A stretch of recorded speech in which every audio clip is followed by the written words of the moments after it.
We're back. Welcome back to H Hour. My guest today is Tom Sherwood, who we will get into the podcast shortly. There is, if you are new to H Hour, there is an episode before this one. It's called The Icebreaker. H Hour Icebreaker with Tom Sherwood. Go on to that icebreaker. It's a good little lead into this. It's about 15 minutes long, and it's a Q&A session with Tom. Questions submitted by patrons on all sorts of topics, from AI to, what else did we cover? Safety, government, AI, we love the government. Yeah. Digital ID. Yeah. Anyway, go back to that and listen to that. That was my suggestion. Or you can just listen to this now and then go to the icebreaker after. But do consume both. Enough of that nonsense. Tom Sherwood, welcome to the studio, mate. Absolute pleasure to have you here. Thank you for having me. I did want to move that mic, didn't I? God damn it. One second. It's not you, darling. It's me. Live and direct. Do you know what it is? It's because where it was, I couldn't see your mouth. Thank you. Does that seem really close? No, that's all good. And my hearing is absolutely... I did feel like I was in like a singing recording studio beforehand though. I felt like John Motson. Right. Let's get on with it. So we're going to, I definitely want to hear about how you got to where you are now. I want to hear about Sentra AI and everything in between. However, so you've basically been working in tech for what, 10? 2017 was when I first started at Spotify. 8 years? 8 years, yeah. 2017. So, man, yeah, and that was, I'm just thinking of how crazy the evolution of the industry has been over that time for a bunch of different reasons. Like, when did podcasts really go through the roof? That was sort of... I'll tell you when. It was when I was at Spotify, because I hired... Because one of the roles that... what I was responsible for at Spotify was helping grow and hire the content and editorial team. Was what I used to specialise in. So hiring people who used to run the playlists and actually decide which artists would get on different playlists. And they made what they referred to it as Spotify as making bets. So each year, Daniel Ek, the founder and CEO of Spotify, and the board, as part of their strategies, they would make bets each year. So, okay, we're going to bet $500 million on this part of the business. That's what they would refer to it as a bet. And they bet on podcasts in 2017, 2018. And they needed a head of podcasts for Europe. And that was one of the roles that I hired. A guy called Rowan from BBC. He was head of content. He was content manager for like Six Music and that kind of stuff. He became highly recommended, and that's when Spotify started acquiring podcasts. So when did they acquire Joe Rogan? 2018, 2019? Something like that. It was, what, 500 million? Or it was an insanely big deal. I think it was $300 million. Yeah, $300 million. And obviously off the back of that, they've bought a lot of other content as well, but they bet big. And it's paid off. I think they started to realise that long-form audio content was the way forward. And because of the format of podcasts being that you could be sat in a living room with those people, it's very unstructured, traditionally, very, very conversational, and you feel like you can create a personal relationship with those people. 200 million over 3.5 years. Yeah. Yeah. Well, on the long-form subject, right, and this is, I'll ask you on your opinion on this. Obviously, it's something I think about a lot because I do long-form podcasts. I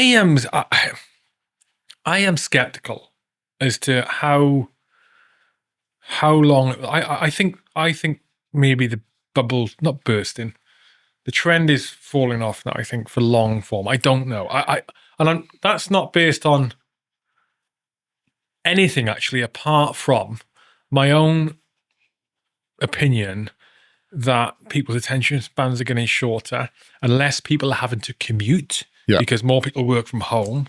And so listening to a hour and a half, 2, 3, 4 hours in some cases, podcast is just, there's less people who are able and willing to do it, I think. What do you think? I think it depends on how gripping the content is. I think, if you have a 4-hour podcast, a 4-hour weekly podcast on rugby, for example. I listen to a lot of the Rugby Union Weekly and those ones that are 45 minutes long, and it's perfect commute. It's a recap of the weekend or whatever. But when you've got a really interesting story, so the longest podcast I've listened to is about 6.5 hours. Who was that? Is that Balaji? No, it was Sean Ryan's podcast. With who? With Jay Cow. Quite recent. Yeah. Yeah, the British SAS guy who got charged with murder. I just saw the title, British SAS operator charged with murder. I was like, I need to listen to that. And then, it was 6.5 hours long, but the narrative was really strong.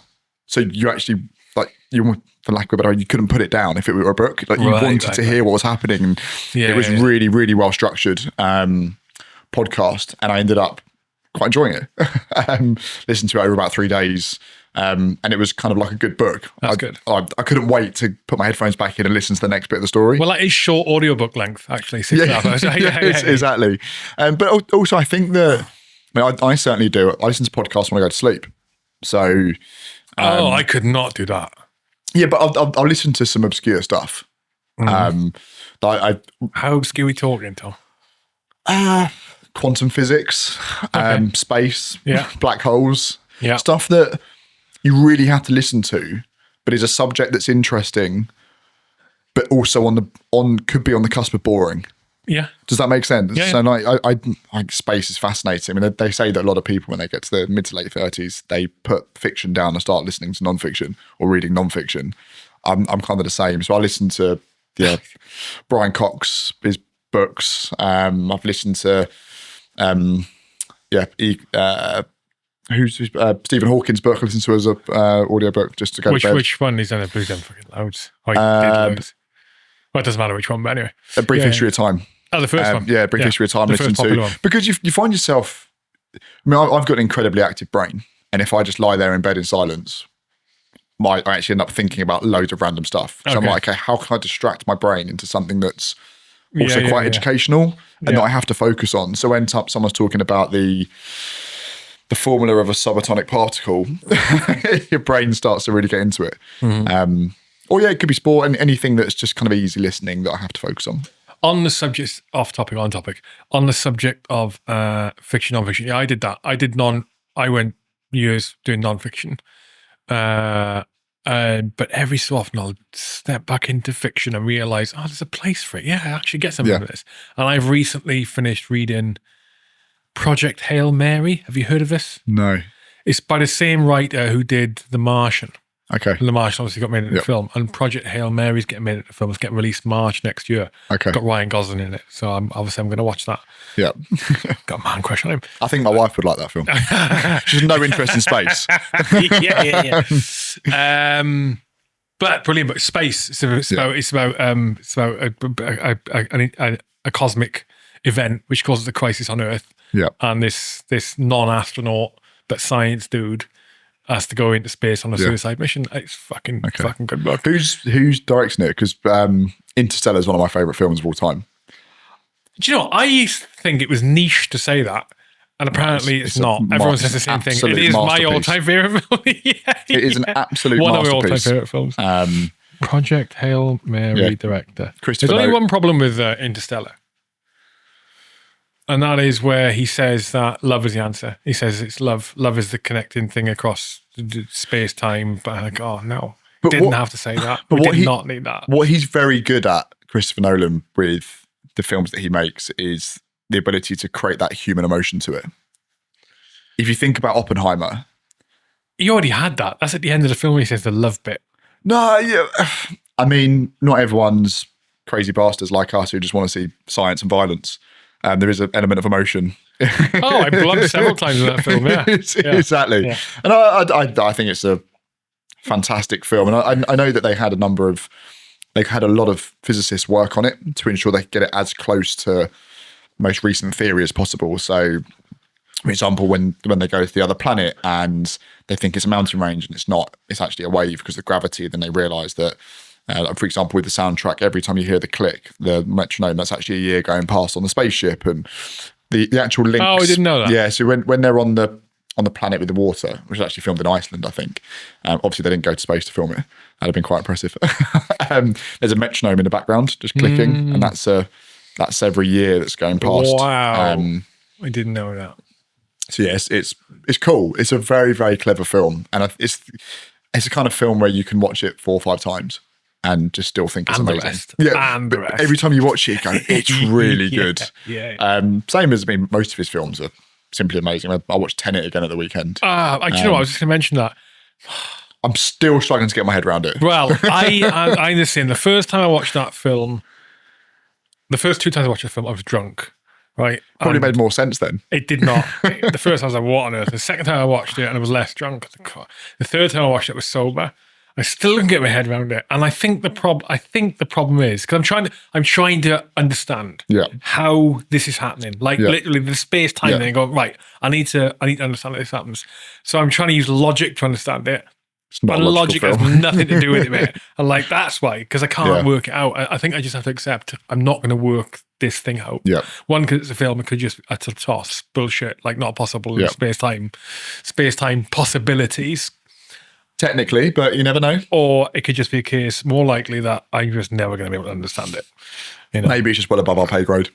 Yeah. Well, in that Project Hail Mary book, which apparently is was apparently super accurate, like scientifically, technically accurate. From it's not like Armageddon.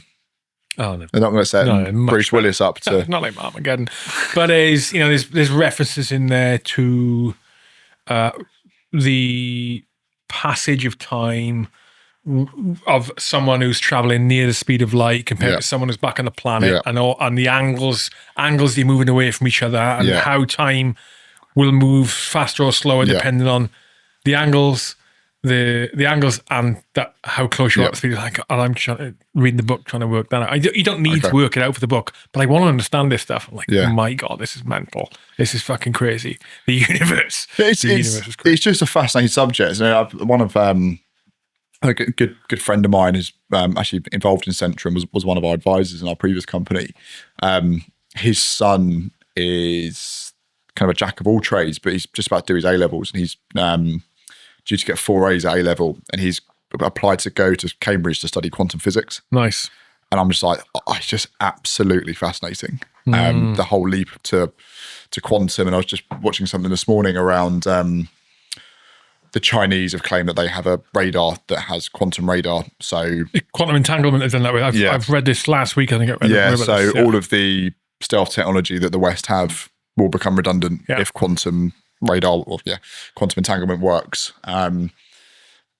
But we all know about paper tigers when it comes to other superpowers. So we will see. But the whole leap forward of quantum and technology is absolutely fascinating. And I don't think 99% of the global population, myself included, have really got our heads around how powerful it is and the theory behind it. And if it does actually happen, it's going to change the world. I mean, you think AI is changing the world at the moment? Quantum computing is a whole nother level. Well, who was it said this years ago?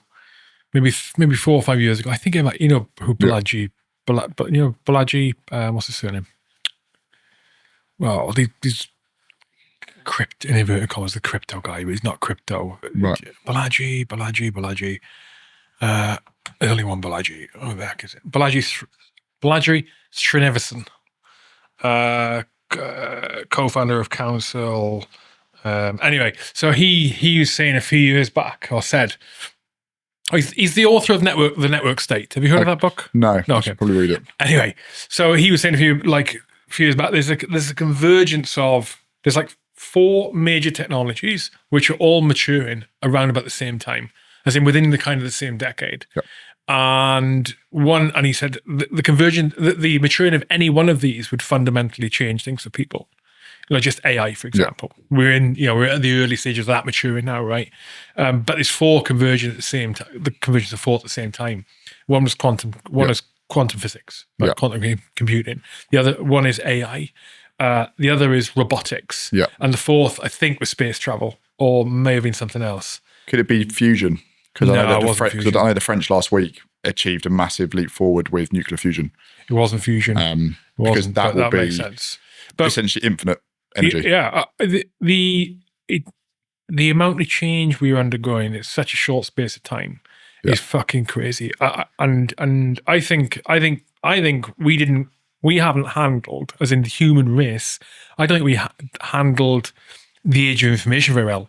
The coming about of the internet and then social media, those 2 things, I don't think we handle that very well, right? At all, in terms of adapted with it very well. Certainly our generation didn't. I'm a little bit older than you. Our generation didn't, I think, handle it very well, in terms of understanding how it impacts us, how to work with it so it doesn't impact us in a negative way. And I think now we're seeing the same with AI. Yeah. Like, it's just come about that quick. Like you're saying on the iceberg, AI has been around for a long time, but the availability of it hasn't. And certainly not to this level, it concerns me that how many people on a minute by minute in their day jobs, on their lives, mainly in let's say the day jobs, right, are using AI to do whatever, write an email, write a document, understand, give me the TLDR on this, right? And all of a sudden doing that really overnight, they've gone to this process because it's easier. Yeah. And my concern is, how is that impacting us cognitively? Like, what kind of cognitive skills and ability are we going to be passing down to the generation or two generations below us, literally in genetics? Because I'd say that someone who is now using AI for everything because they're being lazy, for everything, and at their own detriment, their ability to focus or process or plan documentation or plan how to form words, either verbally or written, into an email, is disappearing because they're outsourcing that effort and that thinking to AI. That has to be impacting their cognitive ability, right? And that means that what gets passed on genetically gets reduced. The quality of the mind, right? Yeah. I think that's real problematic for people. It does concern me. Like, I really think we're going to get stupider on average. I absolutely understand the theory behind that. I think that human evolution is a fascinating subject in itself, but I think that to that point around the four technologies and how we're about to experience a hockey stick moment. Yeah. I think everyone the internet was a hockey stick moment, or they're saying AI is a hockey stick moment. I actually don't think it was. I think that's the bottom of the hockey stick. I think I think the actual true growth of technology, as you said, with the combining of these four leaps in technology, when they all come together, it's going to be insane. And adding to that, as mentioned, the nuclear fusion, unlimited clean energy is, I think, the restriction on innovation at the moment is to do with how much energy we can put into it. You think about data centers, and essentially we don't have big enough data centers to deal with the compute of what these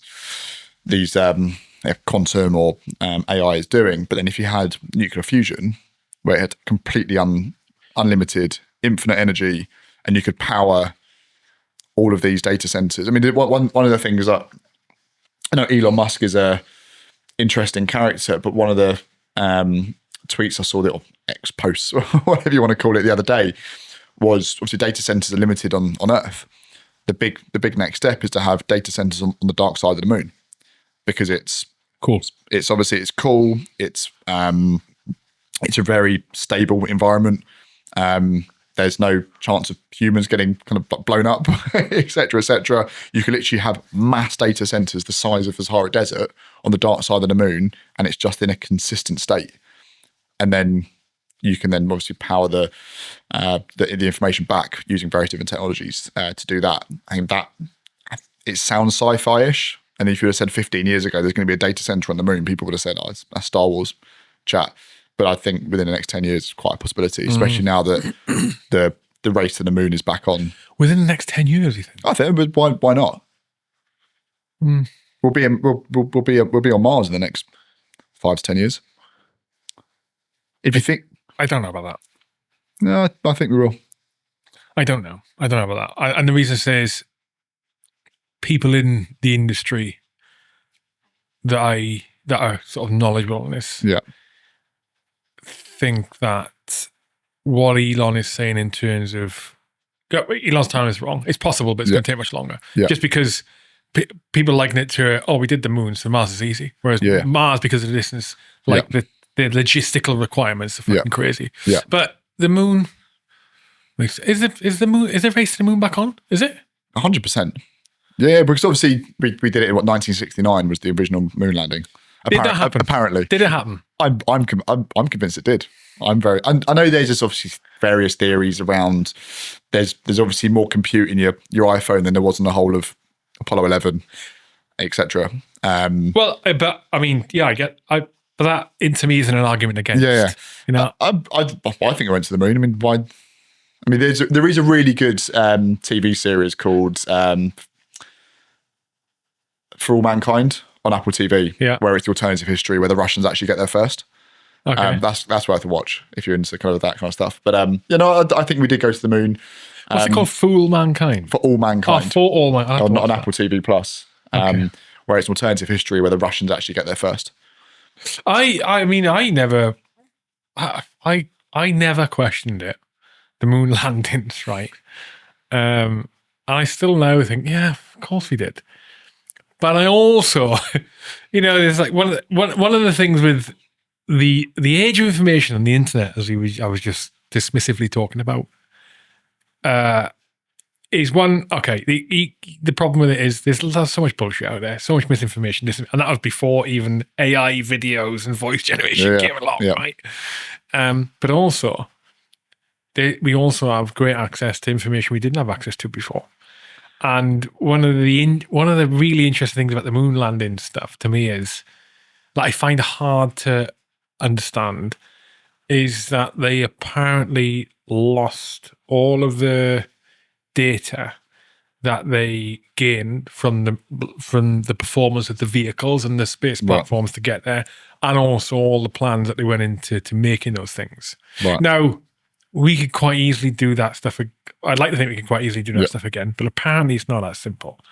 And also, I find it hard to believe that that stuff could be accidentally lost without being deliberately misplaced, or it didn't exist in the first place. I think that's a fair argument. I mean, the Artemis program, which is obviously the NASA program that's ongoing at the moment, I'm a little bit confused how that's taking so long. So if you've done it once, they claim to have been 5 times up there. So then 50 years later, with all the technology we've got to go, it's going to take us another 5 years to get there. So I thought you knew how to do it by now. So there's definitely a logical argument against it. I don't know. I mean, there was a lot of fuckery back then. Yeah. Like I've just finished Watergate. Yeah, so much. I've just finished a book called The Cold War, and I started reading it because I know very little about the Cold War, seen some great films, enjoy that stuff, and I want to learn more about it. And I learned so much in it, especially around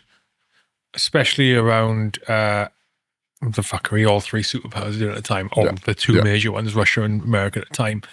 But the level of deceit and lying, that they would go to in inverted commas, the greater good, mislead their own people for the greater good stuff. And when after I finished that book, the things like making up the moon landing seem more plausible to me. Now I'm going to just full disclosure. I think on the balance of probabilities, we probably did go because it would be so hard. Yeah, the argument against the moon landing being fake would be, well, that means so many people were duped with it. Yeah, or so many people are in on the lie. Yeah.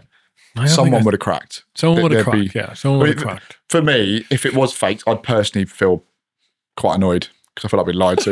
Yeah, I'm like, I really wish they did. So I think it was an amazing, incredible, not interplanetary, but we left the atmosphere of our own planet and went to another thing in space and landed there. I mean, how cool that we did that. And to think that just 75 years before that was the Industrial Revolution, and it's just the leaps in innovation. I'm forever an optimist. So to hear if it turns out we didn't go, I'd be really quite disappointed because I think it's an amazing feat of engineering, and that's why I think now the possibility of having a star base, as they call moon base, and having a data center makes sense. In fact, the other argument against this one, I recently remembered that I thought about against the moon landings being fake, saying they can't be fake, because I think if they were faked, China and Russia would be gobbing off about it. Yeah. They would not stop banging on about it. Yeah. And it would be hard to hide that, right? Yeah. I don't think I've ever seen Russia or China say, bullshit, they never went to the moon. I don't think I've ever seen it. Because China they landed on the dark side of the moon, didn't they? Not humans, but they landed a craft on the dark side of the moon over the last few years. But also, I think for national security reasons, there's so much we don't know as well. So obviously the Americans claim to have gone to the moon 5 times. I think it was 5 times, which I absolutely believe. But have there been more? Like what else is still up there? Like, it's all really good having secrecy to be like, was it covered up? But then the secrecy of what did they do that we don't know about? Yeah. Okay, I've just Googled it, right? So has Russia ever claimed the moon landings were fake? This is with, I haven't Googled it actually, I'm using Brave's search engine. All right, yes, Russia has had individuals and entities within its space program and government who have claimed or suggested the US moon landings were fake, though this stance has evolved over time. In the 1960s, the Soviet Union publicly denied being in a race with the United States to land on the moon, even though they had an active and secret lunar landing program. So they probably denied it, but they would absolutely been in the race. Basically, they lost. They were just bullshit. Exactly. They lost. That's why they said exactly. It was fake. Soviet officials claimed the US was engaged in a one-nation race and criticised the Apollo missions as wasteful, framing as a propaganda effort to justify massive spending. This denial was part of a broader Cold War narrative. Okay, Cold War I don't care about. I want recently. Okay. In July 2024, Yuri Borisov, the head of Roscosmos, publicly acknowledged the authenticity of the US moon landings, stating that tests on lunar soil samples provided by NASA confirmed their authenticity. He emphasized that the samples were analyzed by the Russian Academy of Sciences, lending scientific credibility to the Apollo missions. Thus, while past and some current figures in Russia have questioned or claimed the moon landings were fake, the official stance is that they recognized and it was real. No. Yeah. So there was a podcast I was listening to, which is a physics podcast, that there was a question about this, about what they do with the return missions for the samples, and they distribute them all over the world. So to different scientists, they don't just send them to NASA and, oh yeah, this is all our science, we can't share it. Yeah. Because the whole point of NASA is for the advancement of humankind, etc. They took samples and they sent them to universities all over the world and said, look, you research that you might see something different than what we're seeing, because they wanted to ensure distributed benefit of it, which would back that up. Yeah, and there's no way to fake that. Yeah. There's no way, because it's a mineral. They didn't have the technology back then to send a spacecraft unmanned, land, collect sample, and blast back. Didn't have it. All right, I'm sold. There we go. Yeah, there we go. Done. Landed, yeah. I mean, you think Russia? Russia would have nothing to lose if they could prove it was fake. But how would you prove a negative, right? But they could still. Yeah. They could maybe prove that footage was fabricated or whatever. But anyway, okay, it's done. Yeah. Right, let's get off that topic. Yeah. we've gone into deep space already. yeah. This is the thing. These days, there's so much new information available at fingertips. The conspiracy theories are rife everywhere. But I think this is what you were talking about around, is AI going to make us dumber? And I think this is my counter argument is, actually, if you have a thirst for knowledge, it's going to make you smarter. I'm learning more. So I have a very, very fast moving, flitty brain. I don't know if I've got ADHD. I might have. I was never diagnosed with it. I'm not going to self-diagnose. I'll just deal with it. I've just done an episode on this for a psychologist, actually. But I just have a very fast moving brain. So actually things like AI allow me to get stuff done really quickly and learn really quickly. So if it was, let's do a 16-page plan, that, because I didn't have AI, that would have taken me ages because I just wouldn't be able to concentrate on doing 16 pages of a plan. Whereas now I can be with Gemini or whatever, I'm going to do a 16-page plan. And because it's reacting to me and I'm interacting with it constantly, I'll do it might still take me a couple of hours to do because I'm going back and forth and making changes, but it's like an interactive experience, not just me one way typing, this is exactly what, because then it's like, is that right? Is that not right? I want to change this. It allows whereas now with Gemini, is the one I'm using a lot at the moment, I'm not sure about this. Can we change this? What about a suggestion here?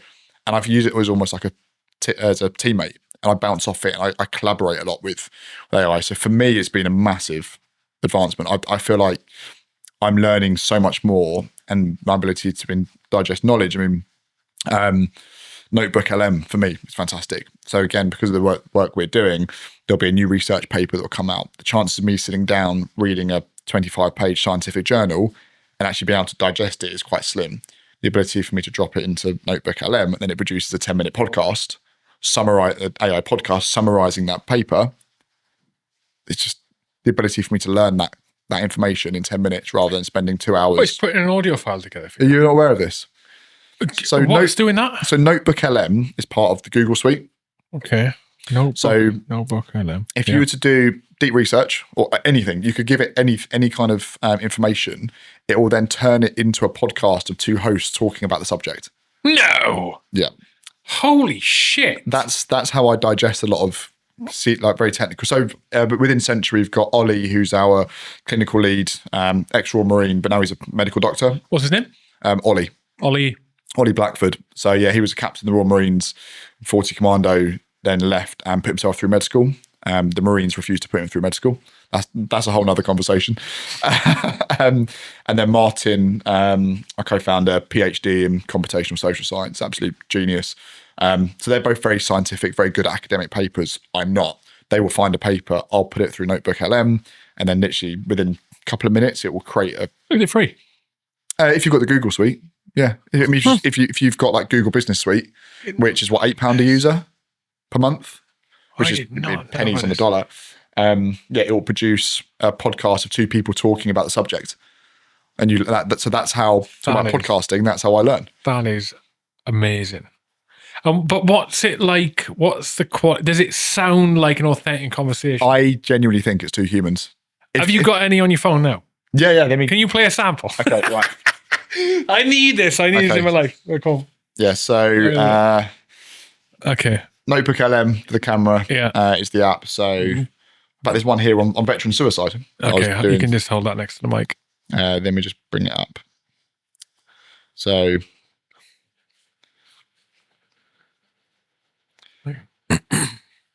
welcome to the deep dive. We take complex sources and, well, we boil them down to what you really need to know. Giving you that shortcut to being informed. Exactly. And today we're diving into something incredibly important, often quite hidden. The sacrifices Can you made skip to a bit where it's more conversation? Military personnel, by veterans. And sadly, the tragic... That's the general backdrop. Yeah. But how does it look specifically for veterans? Is the overall risk higher? Interestingly, the overall risk for veterans isn't necessarily higher than the general population, according to the study, but, and this is a big but, Go on. the risk is significantly higher, like 2 to 3 times higher, for veterans under the age of 25, both male and female. 2 to 3 times higher for Holy the under 25s. shit. That is frightening. I feel some people wouldn't realize that is AI generated. it's amazing.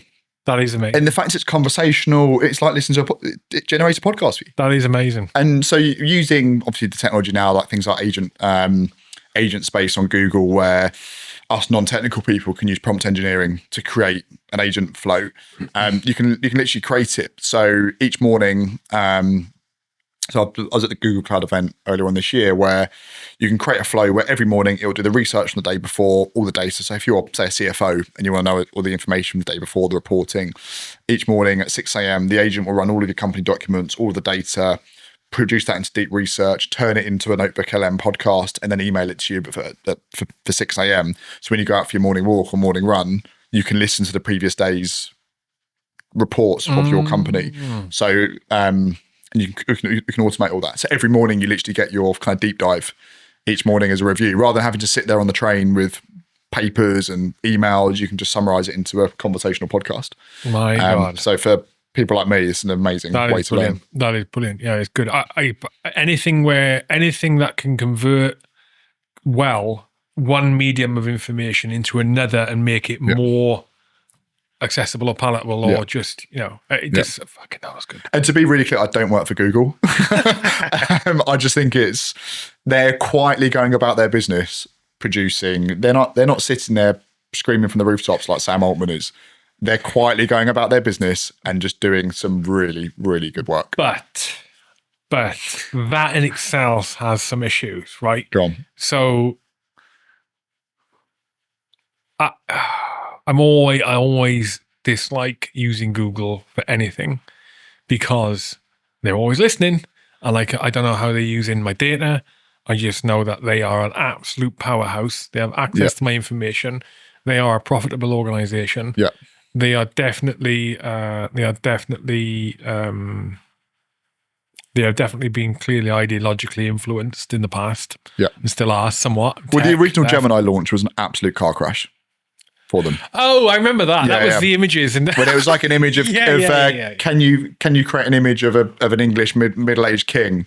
Or like from the Middle Ages, it was a black guy. And it was like, okay, come on. Like, I forgot about that. And I think when OpenAI first started, when they first released GPT-3, there was issues around, because it was obviously built in San Francisco, it was what's worse, nuclear apocalypse or misgendering Caitlyn Jenner? And and literally answers saying misgendering Caitlyn Jenner was worse than nuclear apocalypse. Yeah. That thankfully has been flushed out. To your point around the data, it's a very, very good point, but I'm not sure if you're aware, but about a month ago, Google signed a deal with the US government to produce Palantir-style technology for cloud hosting. Okay. So there actually is now part of Google for national security. What do you mean Palantir style? So as in hyper-encrypted for national security purposes. Okay. So whereas previously, it's one of the challenges we initially had with Sentra is because it's going to be used and is being used by people with security clearance, deep vetting, top secret, etc., from various units all over the world, is we can't just have that on AWS because of the risk of. So we looked at, can we deploy Sentra on Palantir level infrastructure so it has the encryption level to be used for particular military units, so they could trust the security of it. And obviously Palantir to deploy on their cloud is very, very expensive. Very good, but very, very expensive. So we were looking at alternatives. And then about a month ago, I was informed that Google have signed a deal with US government to provide Palantir level encryption. So it's all airlocked, completely private cloud with the same level of encryption for Google pricing, not Palantir pricing. And actually the guy who runs the national, or one of the senior account executives who runs the national security team for Google, is a 20-year US Special Forces guy. Actually met him a couple of weeks ago. So that's how they've got it. So SOCOM and all those guys are now using Google for infrastructure because they know it can be trusted. So there is a part of Google that isn't harvesting your data. You obviously pay to ensure that you are private and in that secure environment, but you can now get it. Yeah, well, that's good. I mean, look, I'm actually on I'm on a Google Pixel at the minute phone, and not by choice. I'm just going to try to explain better why I'm concerned. So my previous phone broke, and I've gone because I had despair. Instead of going and spending hundreds of phones, I'll just go to this because phone's a fucking phone, right? Dug out of the drawer, and it's literally listening all the time. And I mean it is listening all the time. And what I mean by that is it even though I switched as much as I can easily access off its ability to eavesdrop, per se, from what I'm typing to what I'm saying, even when I'm not using the phone when the screen's locked, to what I'm watching or whatever. I've done as much as I can, and it's still listening. And I know it is because the clearest examples is that I will be shown adverts which are very obscure, related to something I talked about the day before or earlier that day. I wasn't using my phone. It wasn't in my hand. There'll be some stuff we'll probably talk about on here. And I know on that phone later on, I'm going to get a fucking advert or something. So on one of the apps, I'd be like, what? Could be, but it's like, what? I didn't even have the phone on. You're sitting there listening and it's pitching me. But so what annoys me? The reason I have a lack of trust in Google, and it's not only Google, it's others as well, is because one, they make it too difficult for you to clearly and easily control how your data is being used and accessed, right? Or how your interactions with the world are being listened to and recorded, or use their advantage, profitable advantage. They make it hard to do that, to control it, and two, they don't make it clear when they're doing it either. Facebook do it as well. I mean, they all do it. They all do it.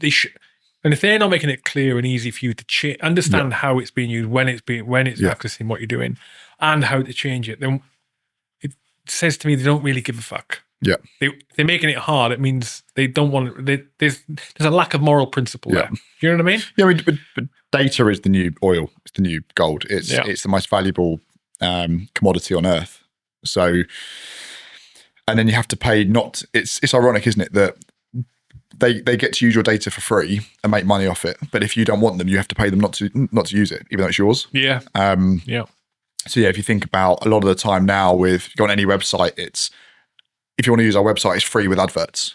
But if you don't want to see adverts or us to harvest your data, you have to pay us not to harvest your data. I just think that is just, while I don't agree with it, it's just the social contract that we now have with technology. It is what it is. I think it's interesting. It's what technology you use, and it's kind of the lesser of two evils. I mean, for example, TikTok, I've never used it, never have used it, never downloaded it. I use Instagram. I use X, but it's kind of like, I'd rather no one have my data, admittedly, but would I rather it be in the hands of the US government or the Chinese government? I know if I had to choose, I'd rather the US government have access to my data than the Chinese government. Oh God, I don't know. I don't know about that. I don't know, but what does that say about the state of the world? It's just the reality. The reality of it. I mean, if you think about the superpowers, we were having this conversation the other day around: would you rather the US be the world police? They get mocked for it all the time. But if they weren't the world police, who's going to step into the void? The Russians, the Chinese? There will always be a power vacuum of who's going to be the world police, because you kind of need it. No, I disagree with that. Okay, the US aren't the world police. They've been the self-appointed Middle East, North Africa police, not world police. Yeah. Russia and China could have had the run of the mill in Asia if they wanted, and doing world police stuff there if they wanted. Yeah. But they haven't been, and maybe that's partly. Well, no, obviously we've got Western bastions of places like New Zealand and Australia and the Pacific Islands and some other places out there. Yeah. But I think China and Russia could have been equally as naughty, especially Russia. Yeah. And they haven't been. This is a totally separate conversation. Yeah. Which I don't think we should get into. But how do we get onto that? Owning data. Owning data. So there is an argument. There's four superpowers. There's the US, there's China, there's Russia, and then there's actually Western innovation and money. That in itself is a superpower. Yeah, I've not heard anyone say that before. Yeah, makes total sense. Makes total sense. It was said by. You could refer to it as capitalism, Western capitalism. Yeah, you could say that it was. So I first heard it by a guy called Joe Mosselman, who's the founding partner of a venture fund called Bravo Victor VC, which is essentially a venture fund for American exceptionalism and defense. And they're doing some really cool stuff. So they have this business that they're involved in called Union, which has taken Tesla-style and SpaceX-style manufacturing to produce 155 HE shells. Sorry, 1 second. When you say Tesla and SpaceX-style manufacturing, explain to me what you mean there. Very high-tech robotics. What's in the process? Yeah, the actual the process of manufacturing, the hard, the steel, that kind of stuff. You think about how munitions have been made for hundreds of years. Big furnace, old, dirty factories.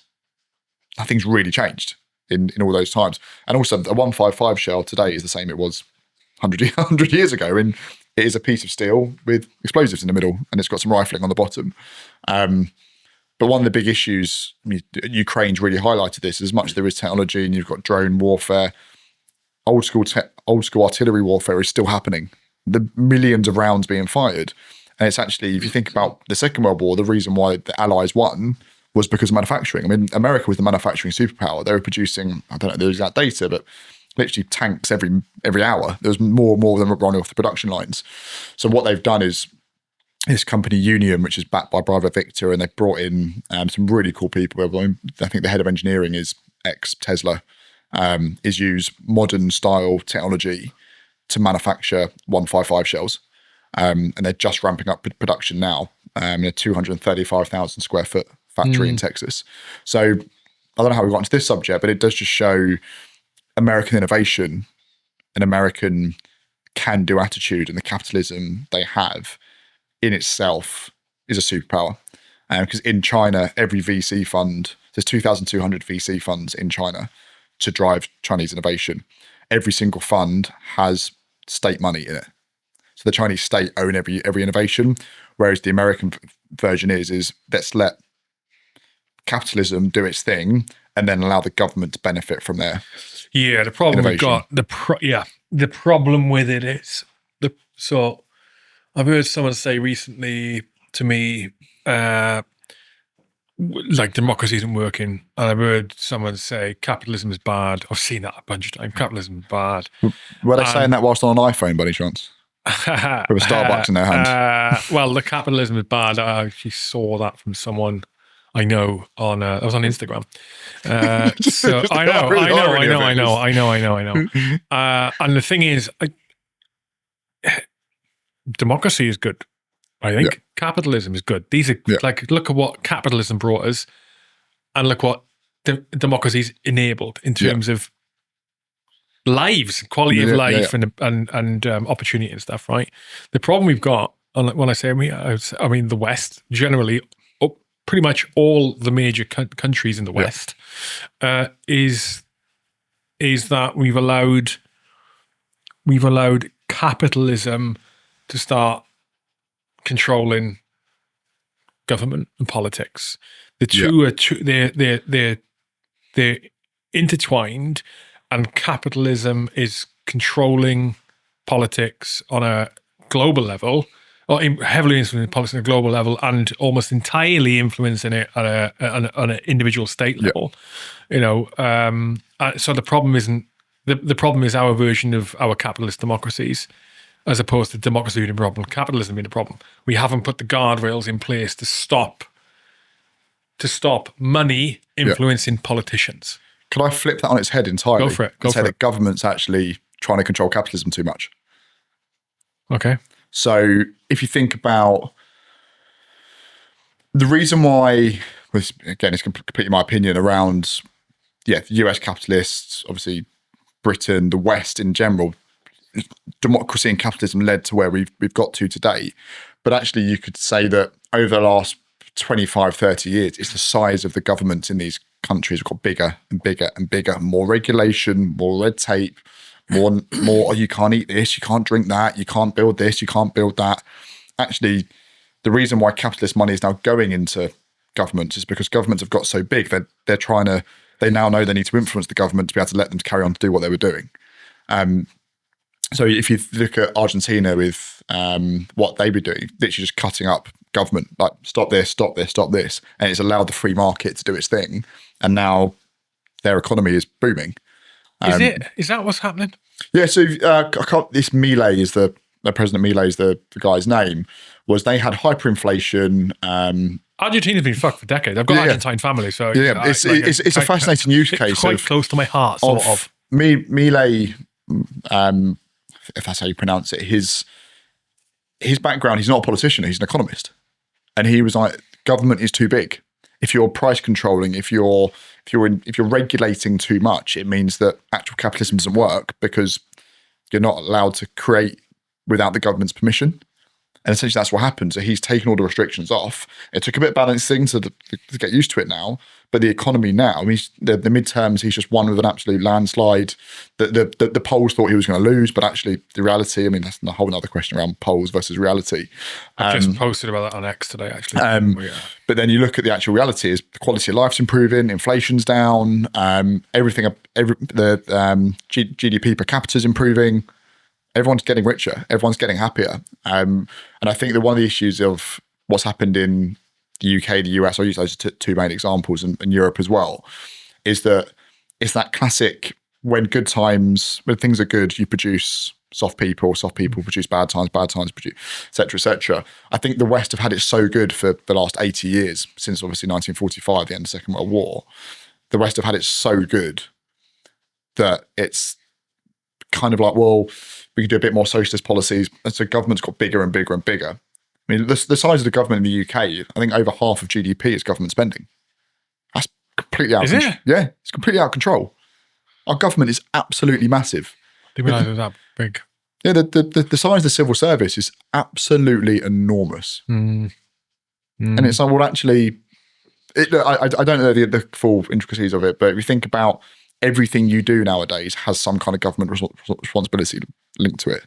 So yeah, I don't agree with that, and yeah, certainly in the UK, it's only getting worse because obviously Labour struggle to hide their socialist leaning orientation, but they were a sheep in sheep's clothing. Oh, yeah. There's. How was I talking about this recently? So have you seen the recent thing on log burners? Where they want to drastically reduce people's wood burning ability, and they want to regulate to stop new homes being built with wood burners in. Is this also coming from the same government that claims it achieves its net zero target by burning wood pellets? But honest to fucking God, honestly.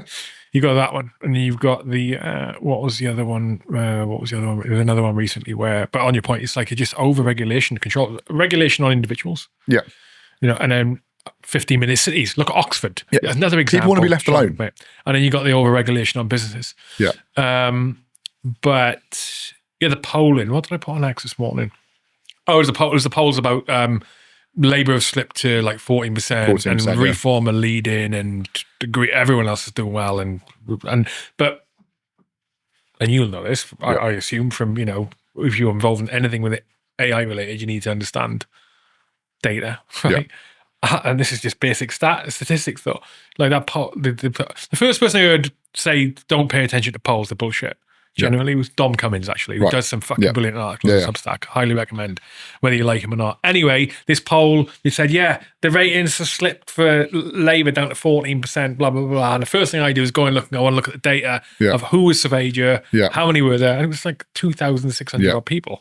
Like, and then they'll model that off the back of that poll. I saw the same poll. They then modelled a seat prediction off of that. Did they?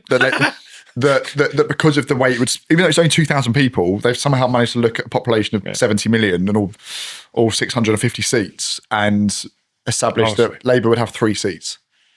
Which I did think was quite funny. Yeah. Because that'll be a lesson learned. Yeah. I mean, it may be right.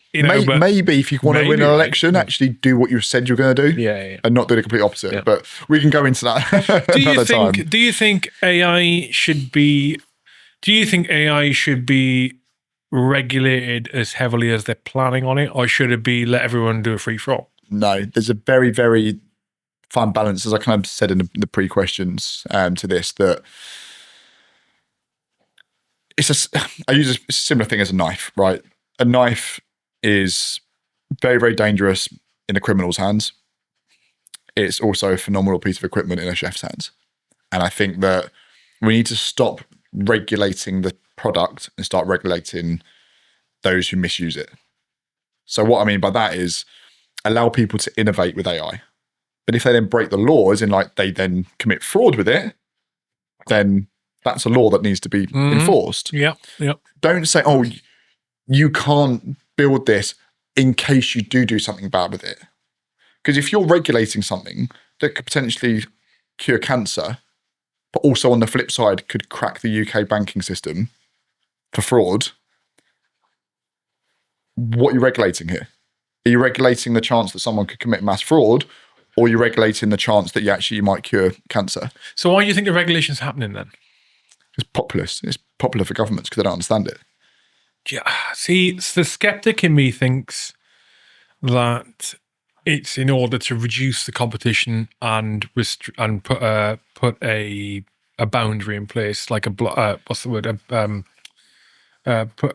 make it harder for smaller organizations, lower wealth entrepreneurs and potential leaders get access into the industry in the same way they did with blockchain technology, right?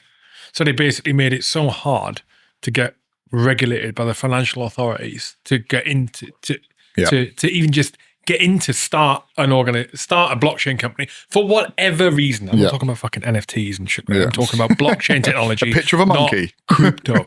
Yeah. And they made it so hard that it's virtually impossible to do unless you've got big money behind you to pay the tens of thousands of pounds, sometimes hundreds of thousands of pounds it takes just to get the authorization to be able to start operating as a company. And to me, that's about minimizing the competition, reducing the access to the market.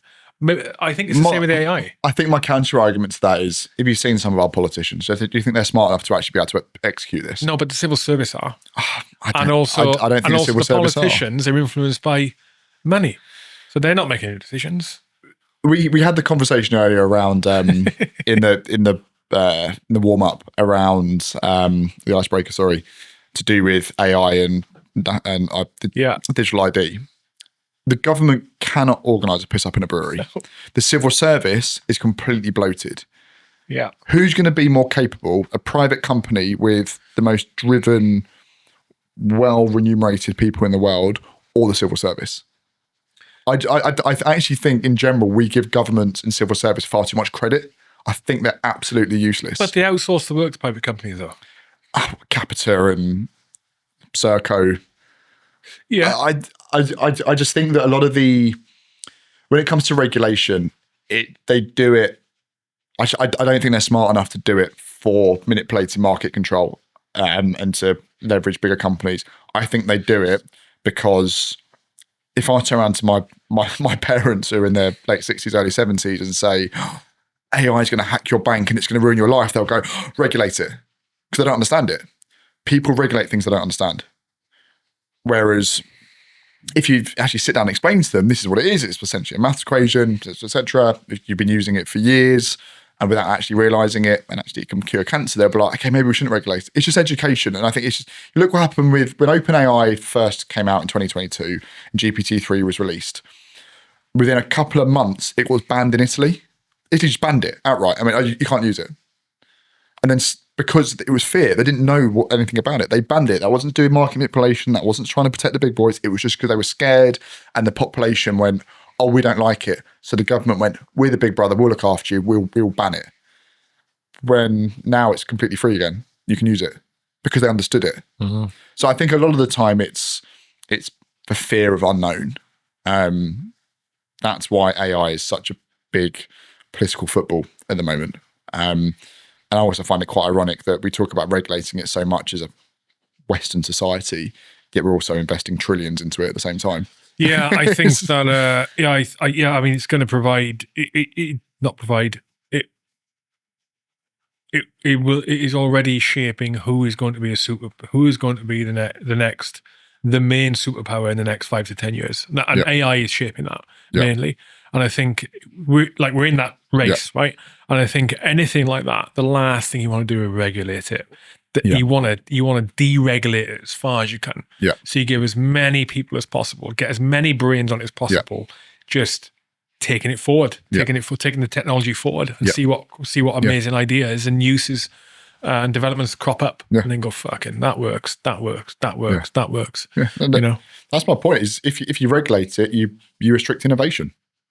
Simple as that. I mean, a prime example, of more of a harder industry, look at Germany. They've regulated nuclear power out of existence. But yet nuclear power is the cleanest form of energy, the most reliable, cleanest form of energy we have. Yeah. Yes, there has been issues in the past, but Chernobyl wasn't necessarily to do with the energy. It was Soviet cost cutting and manipulation, which was the problem. And Fukushima as well, right? Fukushima, again, but lessons have been learned from that. And I just find it ironic that a lot of the Green parties, or which are obviously big fans of regulation, want to regulate this stuff, but actually nuclear is the utopia that they want. Mm-hmm. But yeah, they want to regulate it. Yeah, I'm pretty sure, even though you had those two obviously headline accidents, I'm pretty sure nuclear as well is the safest industry. It's amazing. So it's the safest energy industry that we've got, based on like people killed and accidents. Well, the biggest user of nuclear power is the US Navy. Their aircraft carriers have nuclear reactors on, or their all submarines do. Obviously, like mini reactors, obviously the British submarines, the French submarines. Well, this is what's interesting about... they've been around since the 70s. This is what's interesting about electric energy is that, what the elephant in the room about that and going, let's go fully electric and get rid of using fossil fuels is just as one example. Well, you can't do that with shipping containers, shipping tankers, and which are like the backbone of international logistics transportation. This is just one example. You can't do it with that. You cannot electric power those fucking ships. I'm not sure if you've seen, there is one startup that have developed one with sails. And they were like, we've worked out green shipping. Of course you have. We have electric sails. And everyone's like, of course you have. Hate to break it to you, it's been around for like millennia. Super efficient. Yeah, super efficient. But you can power those things with nuclear. With nuclear, totally feasible. Micro-reactors. Yeah, and a lot cheaper, a lot more efficient.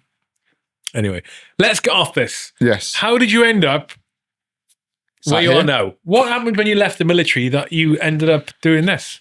Developing an AI company? I think I probably not an AI company, but a company leveraging AI. Yeah, if I can, I'd like to actually go kind of a step further back than that and kind of the journey for me pre that. So I've said to a few people, 9/11 was actually a really important part of my life. So I was just about to turn 13 when it happened. I remember coming home from school and flicking on the TV and seeing the second tower fall and thinking, what the fuck is going on here? At first I thought it was a film. I think obviously a lot of people thought it was a film. And then they flicked, every single channel was showing it. And I was at home, my mum was at work, and my dad worked in anti-terrorism. So my dad worked in the anti-terrorism branch for the Met Police during that time. And obviously as a 12, 13-year-old, I was very kind of impressionable. And it was at that moment I decided, right, that's it. I kind of had my call to service. I was like, I need to do something. I felt like it was an attack on the West, and told my parents, that's it. I'm at 13. At 13, I was like, no. I was like, I'm going to join the army. I don't give a toss about college. I don't want to go to university. No interest. Which annoyed my parents because my sister's got an MBA, my dad's got a PhD, and I was like, I'm done with education. I was performing very, very well at school. Some strong patriotism at that age. And I'm like, I felt like it was an attack on the West. And off the back of that, obviously went to Army Cadet, started reading all the books, classic Bravo 20, great book. With 3 Para to the Falklands. Great book.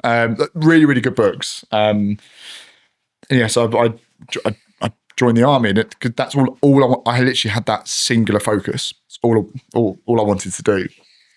And then when I joined the army, I had 3 goals that I wanted to achieve. One was to go to Iraq, one was to go to Afghanistan, and one was to play football for the army. And I did all 3.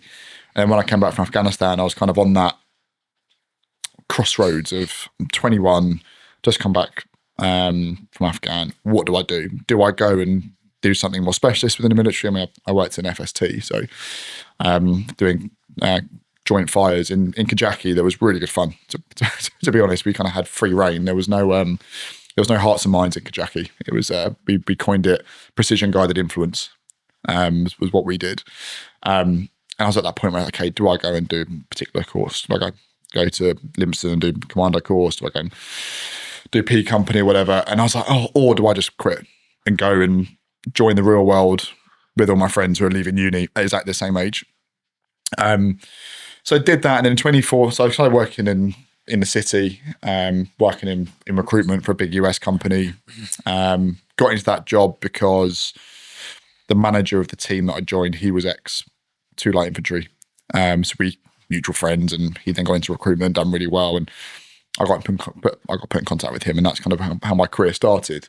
But then in 2014, I was diagnosed with PTSD. I wasn't in crisis, I wasn't suicidal, I just wasn't right. I was on the tube, hypervigilant. Obviously, there's a number of terrorist attacks happening in London at the time, and it was just that getting on the tube, just eyeing up everybody. Like, who is this person? If someone got on the tube on the Central Line or the Northern Line, for example, I used to commute in the middle of summer with a heavy coat on, I'm getting off that tube. For me, it was that absence of the normal, presence of the abnormal kind of reaction that was kicking in. I'm like, I left 4 years ago. What is going on?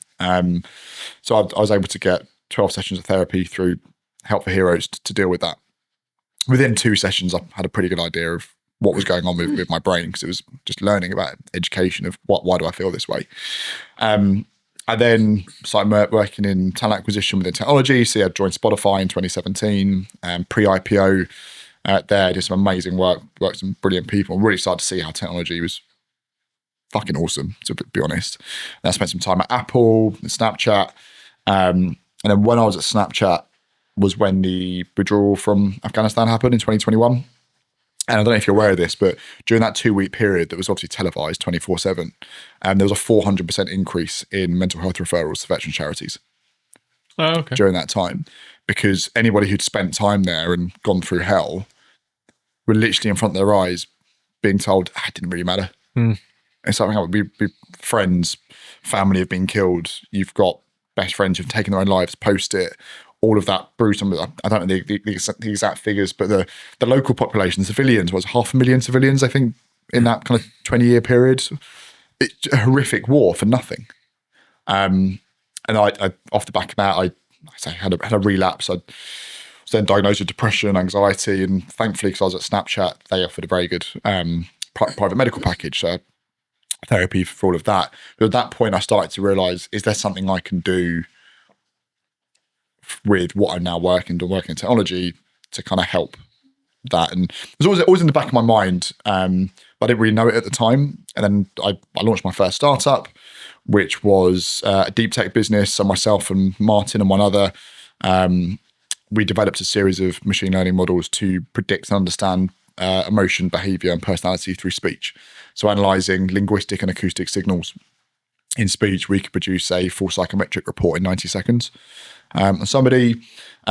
We caught the tail end of the venture capital boom of 2022, early 23, raised venture capital money, and made a lot of mistakes. We had some really cool tech, but we didn't really know what problem we were solving. And then at the beginning of this year, 2025, we decided to shut that down. But as we were shutting it down, we started experimenting with, what if we put those models on top of conversational AI? This was when conversational agents and things like 11 Labs, so human-like speech, starting to become a thing. If we gave a conversational AI the ability to understand emotion and behavior, will it enhance the capability of the conversation? So most large language models as standard are one size fits all, tell you what you want to hear, make you feel good about yourself. Very kind of neutral and pleasant to you. But obviously humans don't communicate that way. Every human is different, need to communicate differently. So we started experimenting with adding these models on top, and we engaged with incredible guy called Mikhail Kaczynski. He's a professor at Stanford who specializes in psychometrics and large language models. We started to see some really cool results around conversational AI with psychological awareness produces better trust, better engagement, better communication than one without, which would make sense, right? Yeah. And I remember I was sat in the pub with Martin. We were about to shut the company down, and I was like, what do we do next? Because I really enjoy this journey of being an entrepreneur and getting up each morning knowing that I'm not having to go and see a boss, but going, cool, what can we achieve today? Like, I've got an idea. Like, it's that constant sparking of what can we do? What can we improve? What can we make better? And I read an article of a university in China that had used, it's a relatively small sample size, but the severity of PTSD could be predicted through speech. And I'm like, well, this is our bag. We know exactly what we're talking about here. So very quickly we started to look at, could we build conversational AI to deal with PTSD? And that was the catalyst behind it. So fast forward a few months, myself, Martin, we brought in our third co-founder, Ollie. So Ollie Blackford, he was a captain of the Royal Marines, was part of the Harrier Force, and then 40 Commando. Interesting anecdote about him. Don't know if anyone remembers when the boarding party got taken hostage by the Iranians in 2006, 2007. They were on the Horn of Africa, and a load of Royal Marines got captured. His team got sent as replacement. I forgot about that. I won't steal his story because you'll have to get him on. But there's some very funny points around that weekend. Was also the Abu Dhabi Grand Prix, and there was no military aircraft available, and they obviously had to send this boarding team to replace them in like matters of hours. So they end up having to fly commercial to Qatar, where the Royal Navy base is, but because it's the Grand Prix, every flight was full. The only seats available were first class flights. So this team of 8 Royal Marines with a young officer was in charge, and it was first class all the way. There's some more anecdotes he'll tell you about that. Yeah, so Ollie then left the Marines in 2011 and retrained to become a doctor. So he's now a senior trauma registrar. Put himself through med school. So myself, Martin, and Ollie started building Sentra. So Sentra,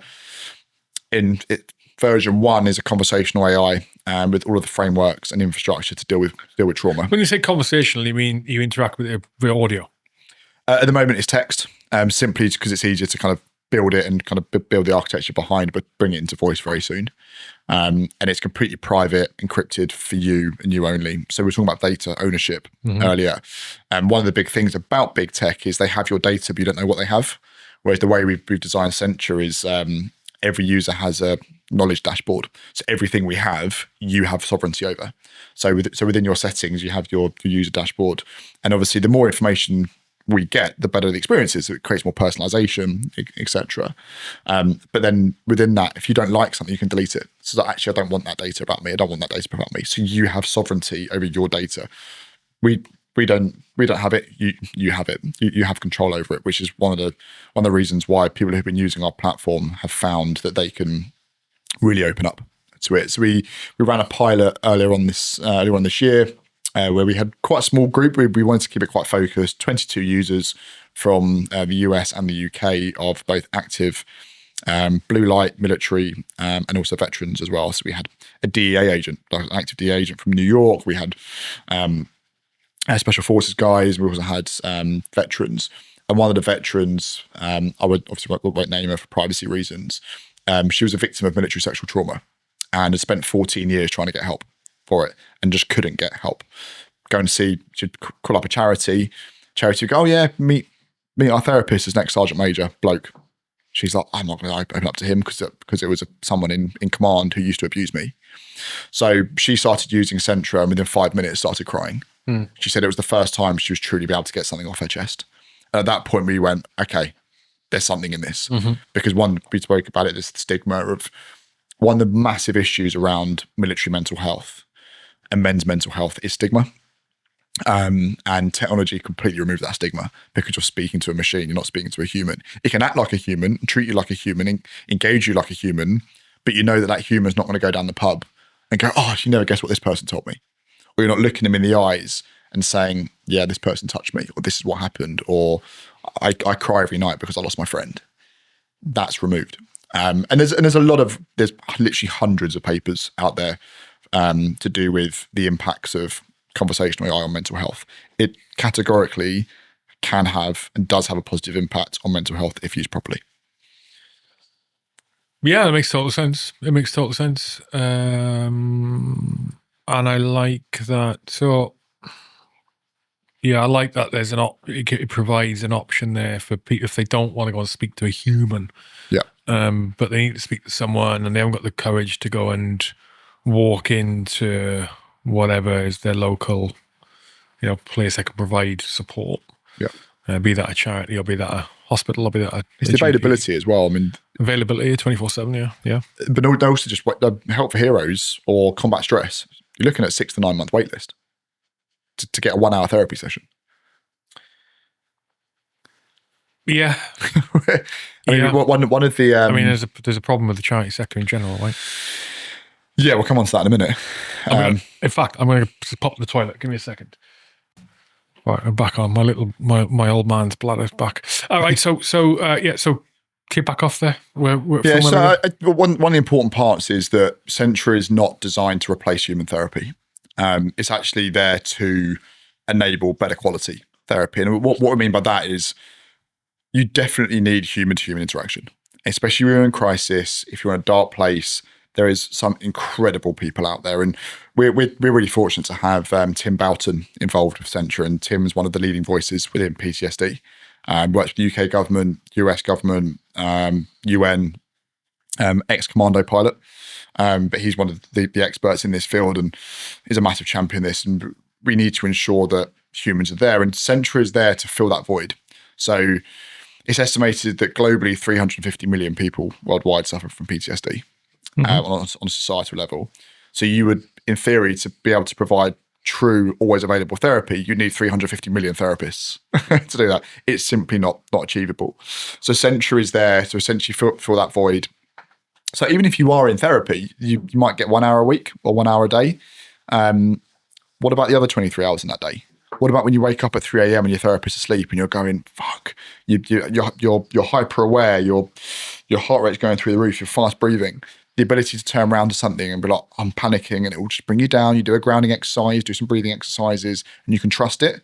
That's really, really important. And that's essentially what it's there for. So phase one of Sentra is to essentially fill that void and to allow everybody in uniform, post or active and also post in the veteran space and blue light workers, is to have their own completely private, trauma-informed conversational AI that they can use and trust 24/7, 365.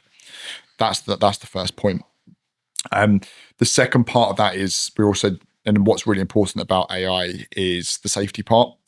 So one of the big issues with what OpenAI are having is, I think it's about 60% of users use chat AI for some kind of mental health support. It's absolutely massive, but there's no safety controls in place. So we have, as part of our development pathway, is we're developing Sentra Pro. So Sentra Pro is a dashboard for clinicians.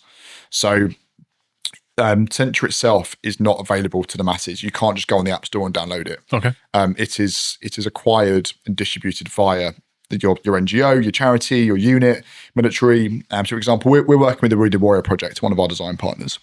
They've got 250,000 people in their programs. The Wounded Warrior Project would essentially buy Sentra and then distribute the licenses to all of their warriors. And then they have an internal dashboard called Sentra Pro, which is managed by all their clinicians. So their therapists, psychotherapists, counsellors, etc. And that's not for them to snoop on what you're talking about. There is the conversation is completely airlocked. So the individual has that ability to remove stigma and then carry on using it. But there is a very important safety protocol. If you're using Sentra, and we have a series of models called SciSafe, which are open sourced, it's far too important for us to keep this to ourselves because we think AI safety is really important. That as you're speaking, if our models pick up a risk to self or risk to others, so homicide or suicide, the model will identify that. The user will get a notification saying, like, you matter, here's the number for Samaritans. In that period of time, the Sentra Pro user, so the on-call therapist, all of these units, all of these military and blue light units will have a 24-hour on-call safety line. That user will get a notification that user X has shown significant threat to life or individual, and they have the ability, because they're a medical professional, to break glass. Essentially, they can intervene and contact that person directly, human-to-human contact. Tom, you're right. How's things? We're here for you. Where are you? How does it validate that risk then? So we have a number of models to look at context, and that's what's really important. The issues that a lot of the standard conversational AIs have is that they don't look at context. They look at the word, the question, and separate it. So one of the canary down the mine examples is if you were to go on OpenAI and be like, oh yeah, blah, blah, I'm doing this work. Oh, by the way, I'm having a really shit day. I think I've had enough. It will go, oh, I'm really, really sorry, you're okay. Oh, by the way, is the Shard the tallest building in London? It will go, really sorry, I'm really, blah, blah, blah. Yeah, the Shard is 1,008 feet tall. It's in London Bridge. The context behind that, when you actually put everything in, is clear suicidal intent. And that's where a lot of these conversational AIs struggle. Whereas the way that our models work is it looks at the complete the complete conversation, because context is everything. I mean, you can have that in every walk of life. Context is everything. So that's how the model works. And we're running data at the moment where we have 3 classifiers. You have safe, so the conversation is completely safe. You have obvious risk, and then you have human oversight. This is why we're working with the Wounded Warrior Project. We're working with the University of Kyiv in Ukraine as well, and also a number of UK charities, and we're in early conversations with the MOD as well around this, of how do we find, it's a very, very fine balance between privacy and safety. If you want to be completely safe, you'd have a human read every single message, but that would then defeat privacy. If you want pure privacy, human could never step in.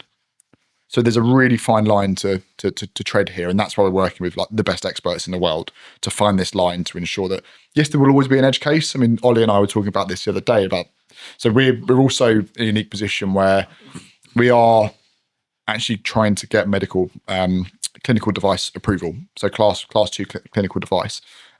Almost every other mental health app are trying to avoid medical approval because they can make more money if they're not clinical because it will cost them less, whereas we want to be clinically approved. Is you can't completely eradicate everything in medical terms. So for example, I'll use sexual health. Condoms, they stop pregnancy. Well, technically 99% of the time they stop pregnancy. There's still that 1% chance. It's the same way with what we're doing. There's no way, and I can't sit here and just barefaced lie and say our models will stop absolutely everything and there will never be an edge case. Because there's always going to be an edge case. It's about how do you deal with that edge case. So that's why we have the human intervention of this is safe, this is not safe, this is a maybe. Let's get a human to oversee it and check it out. So yeah, to answer your question, that's how we're doing it. Sorry, a question on it. Who provides the human intervention then? I'm assuming you don't have people sat in a customer call center. No. So this is what a really important part. We're not third partying it, outsourcing it. It's by the actual unit themselves. So Wounded Warrior projects have a whole team of therapists. The therapists themselves, because I mean, my background, I know that not my background, but the Royal Marines charity or the Royal Marines organisation, they have a phone line that's 24/7 who is the on-call therapist. Every unit has one of these people on rotation. So that individual will have the ability to step in, or that unit will provide their own specialists. Because when we're talking of dealing with, people of SOCOM, tier 1 units, you can't have Joe Bloggs from Indonesia being on call. You need someone who's got the security clearance to deal with someone at Delta, for example. So they provide it themselves. So what that does, that also empowers the organisations themselves to ensure that they're not outsourcing their safety to a third party. They actually have their own safety. So it's a very, very tight circle to ensure that we can reduce that risk massively, and that those who can help are the ones helping. They're not just getting some 19-year-old who's outsourced. So it's like it's so. Would it be fair to describe it as basically it's a level 1 service agent specifically for people with mental or potential mental ill health, right? Military. Yeah, but also not just military. Yeah, I mean, it's anybody. And what's really interesting, what the conversation we're having with the MOD is, and also in the US as well, is around performance resilience. So what we mean by that is, I don't know if you're aware, the dropout rate currently in basic training is the highest ever been. People are going to Catterick, they're going to Harrogate. I've heard it's bad in the Navy. I've not heard anything else, only because I've got a friend who's... It's just bad across the board. Okay. Because there's no resilience. So they're looking at, can we use technology to build resilience? Obviously, part of resilience, you and I would have experienced it, is getting thrashed, being 3 o'clock in the morning. You're in a harbour area, and you build resilience through that. But But the question I have in my mind is we were more resilient than before we joined the training, which is the problem now, right? Yeah. So go on. It's about understanding. It's about the ability to, when you come off exercise, obviously you shouldn't be using Sentra whilst you're in your harbour area at 3 a.m. Because you shouldn't have your phone in your pocket when you're in a position to do it. It's to be like, I remember when I was in basic, there was definitely times where I was like, I'm struggling. But in 2005, when I joined up, there was no mental health line. I used to text my uncle, who's got a wicked sense of humour, being like, I'm really struggling. Can you send me a few jokes over text? Because there was no WhatsApp back then. And he would just send me, and that would just make me feel better. That was my way of dealing with it. And I think that, and this is the conversation we're having, is can we give it to people? I mean, my utopia is that everybody in uniform has it from day one. You go to Catterick, you go to Lympstone, you go to wherever it is, you sign in, you've got your ironing board under your arm, you're in your ill-fitted suit, you go in, you check in, you do your medical, you sign your paperwork, you get uniform, you get your central logins. And that becomes your companion the whole way through your career. And it's the ability to go, I'm struggling. And it will educate you. Okay, cool. How can we get better? So it's there essentially your own mental health coach as well. There is a theory, and I don't like the phrase cognitive vaccine, but there is some theory around if you can start to potentially prepare the brain for potentially traumatic experiences, can it actually then mitigate the knock-on effects of trauma later on in life? We're also looking at that. That sounds like a totally logical conclusion, right? Yeah, and that's the thing. There is research out there, and there's a really interesting paper, again, a very small sample size, where when something traumatic happened, they gave individuals, there was I think it was about 25 people, so it's not, as I said, it was not a huge data set. They gave half of them Tetris and half of them a pub quiz on a phone to complete straight after the traumatic experience. Someone been in a car crash or witnessed a car crash. They sat in a room and went, try and play Tetris or try and play a pub quiz. Those who played Tetris over a period of time had lesser effects of PTSD than those who didn't. Why do you think that is? My logical brain is because you're working on compartmentalizing stuff. You're literally compartmentalizing bricks into squares, right? Yeah. And you're actually dealing with logic. Again, this is a very, very small sample size, but there's research out there. This is about 10 years ago, this research came out. So the potential, the hockey stick of innovation, that's there. And it's a very, very exciting time. And yeah, we're working with fantastic partners all over the world to do this. And there's the Americans are more bought in than the British. Probably comes to no surprise. The Americans are more innovative than we are.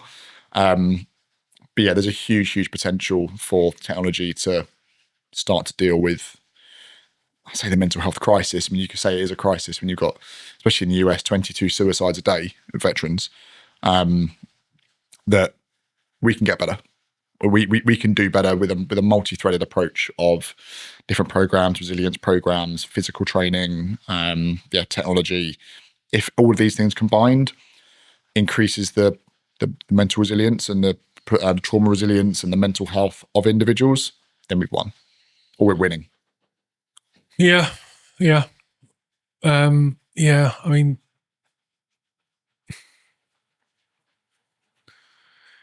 I think there's a balance to be struck with providing the tools to overcome an issue, overcome understand mental ill health, or understand your situation. Because you may not be mentally ill, you may be having a bad day, like everyone has. There's a balance between that and not ending up in a situation where people are pathologizing something that doesn't need to be pathologized, or they instead of being introspective and trying to understand for themselves, or having the opportunity to understand for themselves why they think what they think, why they feel what they feel, that they outsource that work. Yeah. And prolong an issue or create an issue out of nothing. You know? Yeah, I'm trying to think of a good example. So, yes, I went to Harrogate when I was 17. I was 16, just about to turn 17 when I went to Harrogate. And when you're that age, and it's just all very, very fast, everything's happening very fast, you don't really know. And you're getting a locker inspection, your locker's getting ripped out. You're like, why the fuck are they doing this? You're being a dickhead. Like, my locker was immaculate. Why have you just ripped it all out and tied knots in my sleeves, etc.? They were clearly building resilience. They were essentially teaching you to deal with shit and just get on with it. And I think that a lot of the reason why people will quit training is because I'm sick of that. Like, why are they doing that? What a dickhead. But actually, when you're a bit mature and you look back, you go, I know why they were doing that. They weren't doing it to be dickheads. I bet some of them were. They probably quite enjoyed it. And we definitely had instructors that probably got a kick out of it.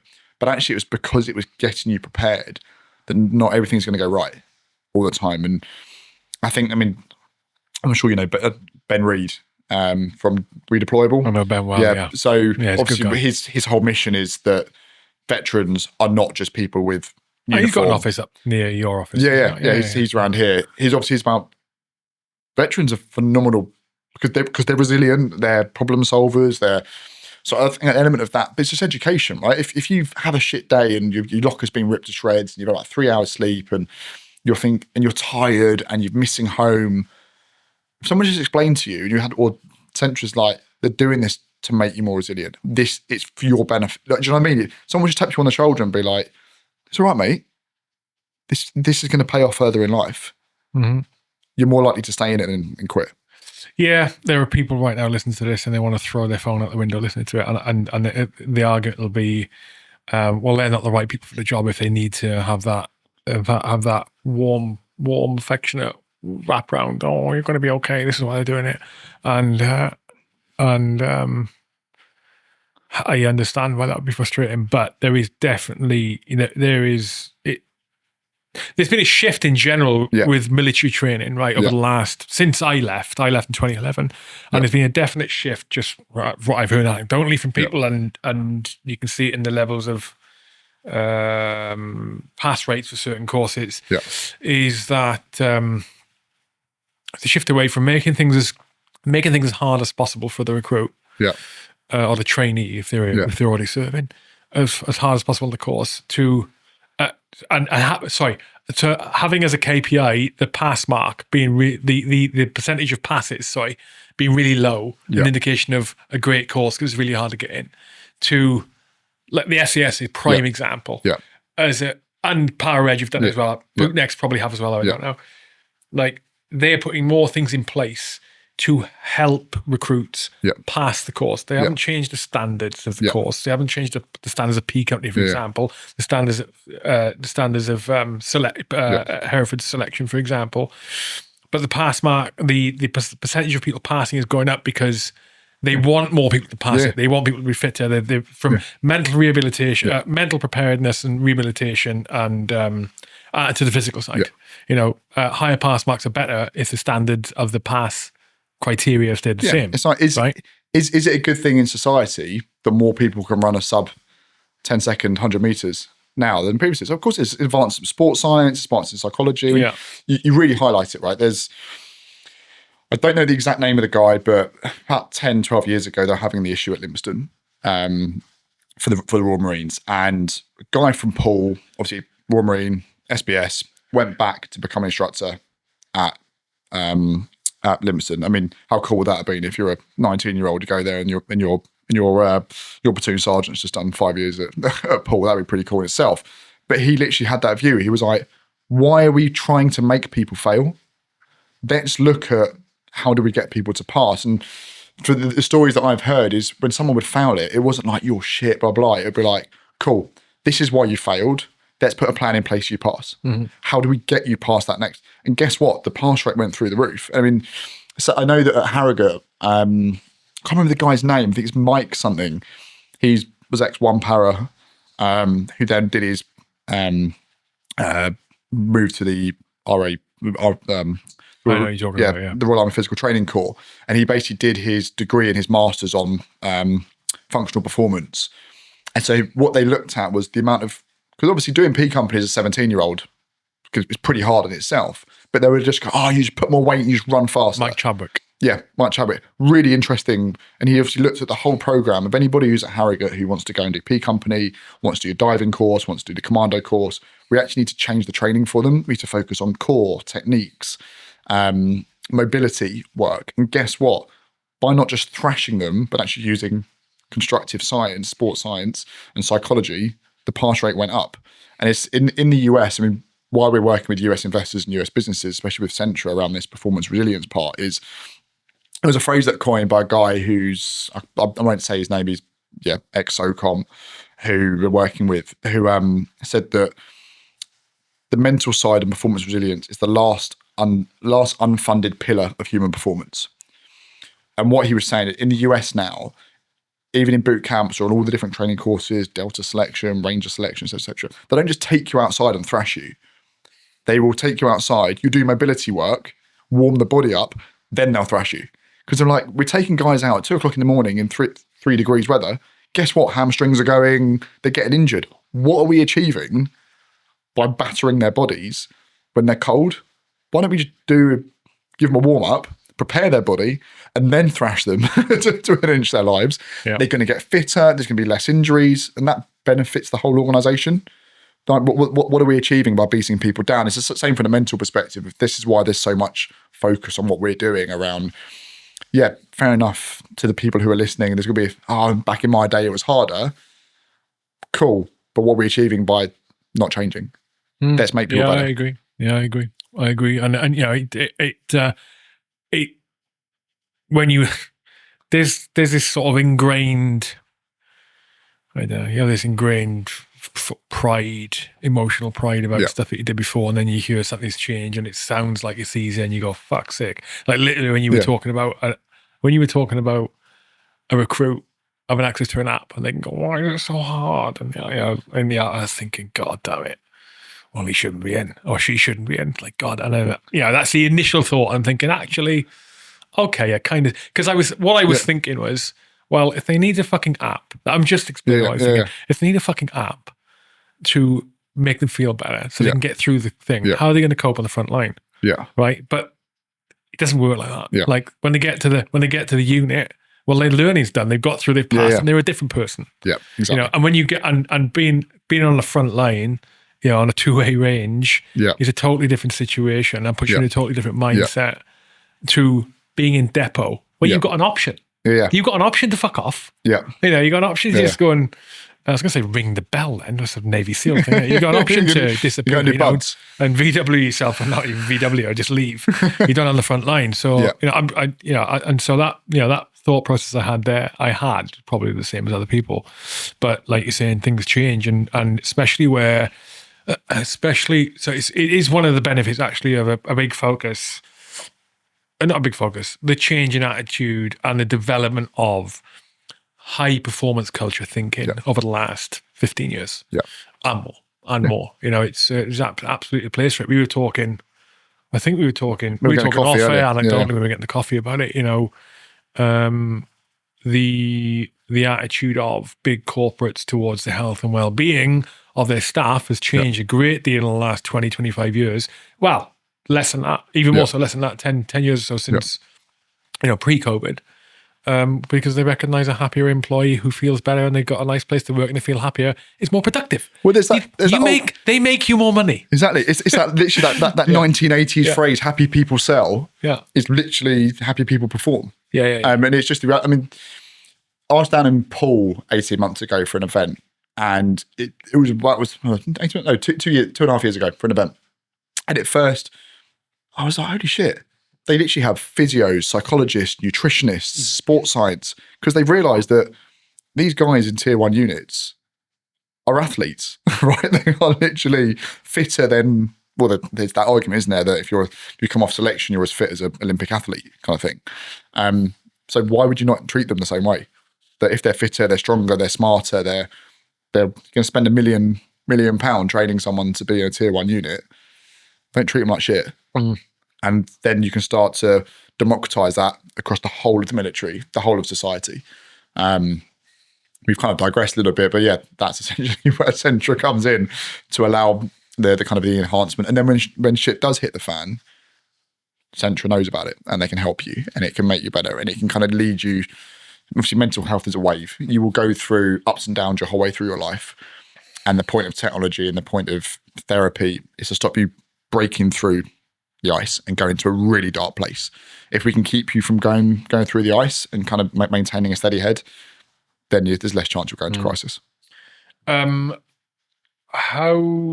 have you had much engagement with the charity sector on this? Yes, it's a how's that going? I know a loaded question when I hear one. I think there's about 1,900 military charities in the UK. Okay. And that's everything from Wounded Warrior, that's everything from Help for Heroes. Ridiculous. Down to... It's ridiculous. Bob's Bits or whatever. Bob's Charity. And obviously a lot of the smaller charities end up getting kind of amalgamated into the bigger ones. I heard someone once say, I can't remember who it was, that said that the whole point of a charity is to make itself redundant. If a charity's done its job, it should be. It has removed the need for that charity to exist because it solved that problem or that kind of gap in society. There are a number of charities who are very, very good. So we're working with, there's a charity in the US called Responder Strong, which are a charity that was set up to provide physical and mental health support and performance to blue light workers, fire brigade. And they are amazing. We're working with them. They're very, very innovative. And their point is, we don't want to exist. We want to be able to provide the frameworks and the infrastructure to allow people to deal with things themselves. And then you look at Wounded Warrior Project. Wounded Warrior Project, 250,000 warriors are in their programs. Obviously, for those who don't know, Wounded Warrior Project was set up post 9/11 as essentially, you could argue it's similar to Our Help for Heroes. It was the kind of global war on terror. The modern charity, obviously in the USA, the VA, you could argue, even though it's a government organisation, is quite similar to our Poppy Appeal, essentially, massively government funded. The US charities have been predominantly really engaging with us. As I said, Wounded Warrior Project, absolutely massive, hundreds of millions in funding. They've like Mark Wahlberg does adverts for them to generate revenue. And they want to work with us, like, how can we use technology to get better? How can we use technology to innovate, to make our services better, etc. So that's been really cool. The UK, some are very, very resistant to work with us. And that's not all of them. There are some very, very good ones. And the Royal Marines Association, for example, I mean, obviously as a breed, the Royal Marines are generally quite innovative anyway. And they're always looking for new things. But there are some others who have literally been like, well, one of the pieces of feedback we got was, what if someone uses Sentra and kills themselves? And so our response was, what if someone, or people who currently aren't using Sentra and they're still killing themselves? Mm-hmm. If you don't innovate, you don't look at options and try and get better, then you simply will never get better. And this comes back to the talk earlier about innovation and regulation. And I think that there are a number of organizations, I'm trying to be really careful how I put this. Some charities are quite self-serving for the people who founded them. And it's very nice to be able to say that you run a charity, you raise X million pounds a year, you do dinners, you do newspaper articles, you make yourself look great. But where's all the money going? Is it actually going to those who need it, or is it going into administration? I mean, I think it was Mo Farah's charity, obviously not a non-military charity, but Mo Farah's charity, I think it raised like £3 million a year doing events and everything, but like less than 1% actually went to causes. Mm-hmm. It was just funding the lifestyle of everybody involved in charity. So there are examples of that. And I'm going to be really clear, there are some brilliant charities out there. The ones that we are working with, the ones that we haven't. So for example, Combat Stress, very, very good. They're the only mental health charity in the UK that actually have clinical license to provide services themselves. They have in-house, whereas almost all the others have to outsource their mental health. So they bring in licensed therapists who they then pay, whereas Combat Stress has their own team, and they are very, very good organisation. But yeah, I just feel like it's a charity where it's a sector kind of similar to the NHS, where you can't dare challenge it because it's almost like a cult. And actually, if you can't criticise something, how's it ever going to get better? Yeah, no, I agree. The charity sector in general is ridiculous, and the military charity sector is even worse. And I'd say that a huge percentage of charitable organisations or charities, military, we could probably say it in general, right, are only they're sort of partly to do with addressing. They're not. Most of them that get set up. Most new charities that get set up, they're not plugging the gap. They're not addressing some new need. They get set up to provide a service that is or address a need that is already being addressed by multiple other charities and other types of organisation, and they are not needed. Their new charity is not needed. It's one of the things that's been pissing me off the last few years. I've just become more aware of it. The first thing I think when I see a new charity get set up is, what are you addressing here? What gap are you plugging? Are you doing anything? Are you going to make a big difference? Yeah. To whatever you think you're trying to do, is it going to be a big difference? No, you don't fucking do it. You are better off if you're going to start. So if you were ex-military person, you think, I need to start a charity for this. Let's say it's PTSD charity. Let's say it's a charity, I don't know, could be fucking anything. If there are other organizations and charities out there already doing it, don't do it. Do not do it. You're much better off spending your time fundraising for that charity. And if you like SAFA, like Help for Heroes, or your regimental or your unit charity, definitely. You do not set one up, because it is unnecessary. And the money that you will raise for your own new charity that you set up, a proportion of that money will need to go into your own running costs to sustain the charity's operations, right? Well, if you didn't set up that charity and you raise the same amount of money, that could be donated straight to another existing organization, which is more efficient than yours, which understands the sector better than you, is not brand new at doing it, and it has and is proven in doing what it's able to do. Does that mean all the existing charities are fucking great? No, it doesn't. Does it mean SAFA without fault, Combat Stressor without fault, Help for Heroes, regimental unit charities? No, they have the problem that exist already. Like the first, I see them starting up all the fucking, as you probably do, all the time. I think, my God, what are we doing? And the other reality is that a lot of these charities, especially in the military side of things, a lot of charities that get set up, there is a huge element of that motivation to set something up, which is purely self-serving for the person who sets it up. MBE hunting, or some other thing. That is the reality. And I'm sorry if, like, you're someone who has set one up recently and this is fucking hurting you, whether I know you or not, but have a good long hard think about if that is you.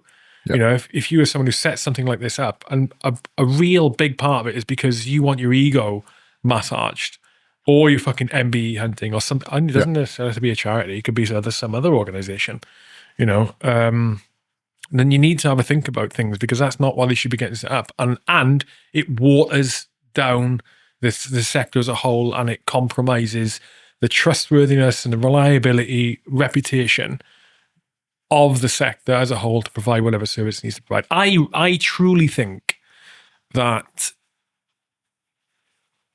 there shouldn't really be any military charities other than those that are provided by the units. So, like, a lot of people don't know, but most of the regimental associations, let's talk about the army, most of the regimental associations out there, or corps associations with your artillery, they are charities in their own right. I'm ex-para, and the Parachute Regimental Association is a charity in its own right, and it has a welfare arm to it. It's mainly for welfare, and it is fucking brilliant at what it does. Brilliant at what it does. Very glad it is. The RMA you mentioned as well, brilliant at what it does. They should be the only requirement. There shouldn't be any need for charity, but it's the situation we're in, right? Where in reality the government and the MOD, they don't provide enough support, right? And the NHS is fucking stretched. So if we're going to have them leave them, I think they should just stop with the military the existing ones. Just go there. There's all crossover amongst them all. Maybe have one or two of the big ones, but the rest is not needed. And they all provide different levels of service, and most of them have major issues. Some of them don't fundraise very well. And a lot of them, especially the smaller ones, most of the money is going into the operations of it. Be that salaries. Or be that really poor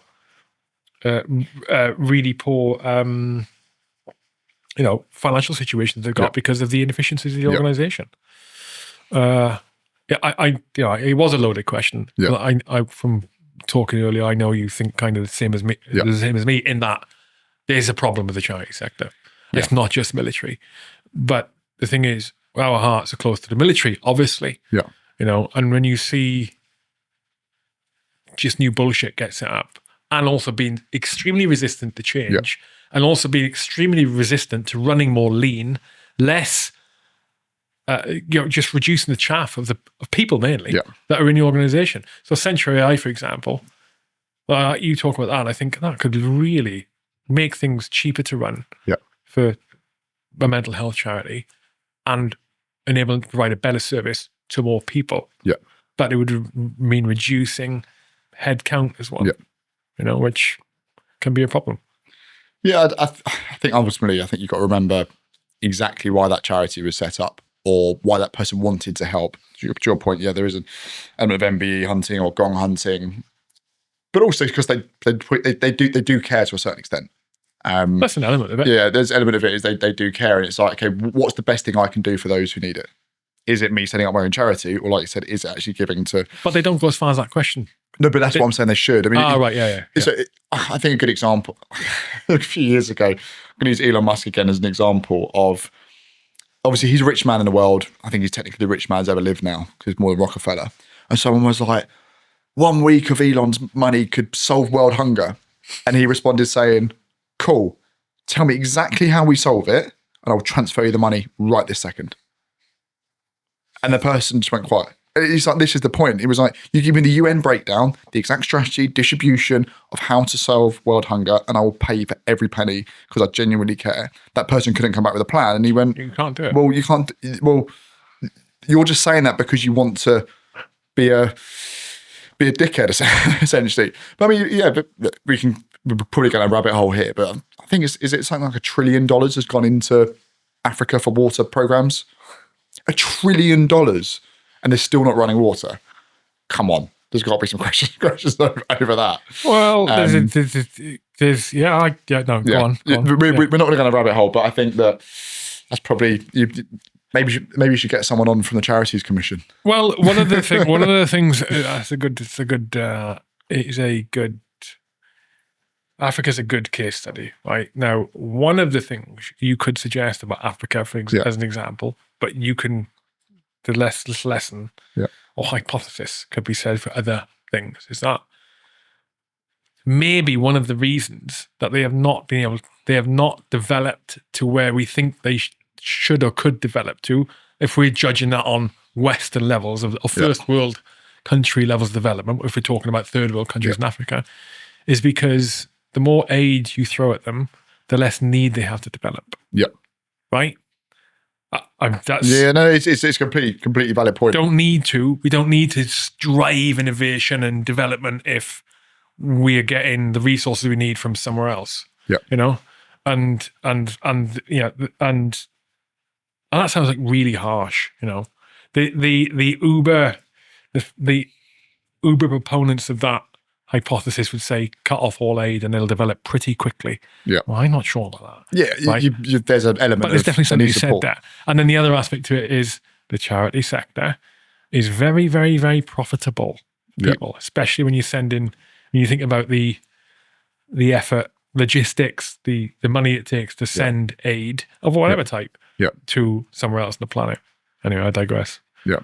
Well, it's efficiencies. Sufficiencies indeed. Yeah, but for example, like cancer research. I really hope cancer research doesn't have to exist because they would have completed their mission. Or they would have found a cure for cancer or a way to prevent cancer. Like if cancer research is a very, very good charity that's doing the work to prevent and cure cancer, I really hope there's a day where there's no need for it. Because that'd be the utopia, right? That they've actually cured and prevented cancer. The charity wouldn't need to exist. I don't think a cure for cancer will be allowed to be developed. Are we going back down these conspiracy theories again? No. I don't think it. Well, all right. Human culling. Honestly, it manages the head count in an efficient way. There was a cure for so all right. So I have it on very good authority. Very, very, very good authority, right? Yeah. As an example of this, that a cure for AIDS was developed in France in the late noughties. Okay. Developed by French scientists. And as soon as that cure was developed and validated, the French government, or may have been even been an EU body, but the French government at the very least took ownership of the data, of the IP. They took ownership of it and prevented the distribution of that, or the commercialization of that cure. to the point where the scientists behind it ended up locked basically in years of a legal battle to try and this is all obviously suppressed from public knowledge. They were locked in a legal battle to be able to use what they developed and distribute it for obviously very, very beneficial reasons for people who've got fucking AIDS. And couldn't. And they tried through a back door to get the information to China. Right. We know what the Chinese are like. They don't give a shit about laws, right? Yeah. And we're not able to do it. And I was told that story by someone I would regard as having authority on the subject. On the authority, on the subject, yeah. And I believe it to be true. And it, I think it's the case because illness is profitable. The iller people are, or the more you can describe people as ill, then the more profitable it is for the pharmaceutical industry, right? Cancer, look how profitable cancer is. You know, if the world was healthier on average, that industry would do really badly, would do worse.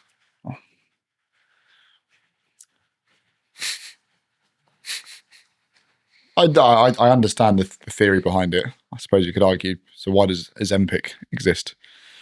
The fast food chains must be livid. But it links into what you're saying about charities. If a charity solves the problem that if a charity does its job properly and has no need to exist anymore, that's fucking brilliant. But then people lose money. Yeah. You know? Yeah. Maybe I'm just too much of an optimist. I'm very skeptical of things in general. Not in general, but when it comes to the charity sector, I am. Oh God, it just breaks me. I really struggle. Gears. And I am someone who's benefited from several charities. I was going to say in a good way. Benefit is good. I've benefited them. Yeah. I have a huge respect for organizations the organizations help me out and organizations help other people out. I understand it. But it just needs major reform. Just major. I mean, look at the problems you're having. Not problems. Look at the experiences you're having, you know. So how do you combat that? I feel like with most examples, if you're trying to work with organizations, you prove it works with other organizations, they have to step into line.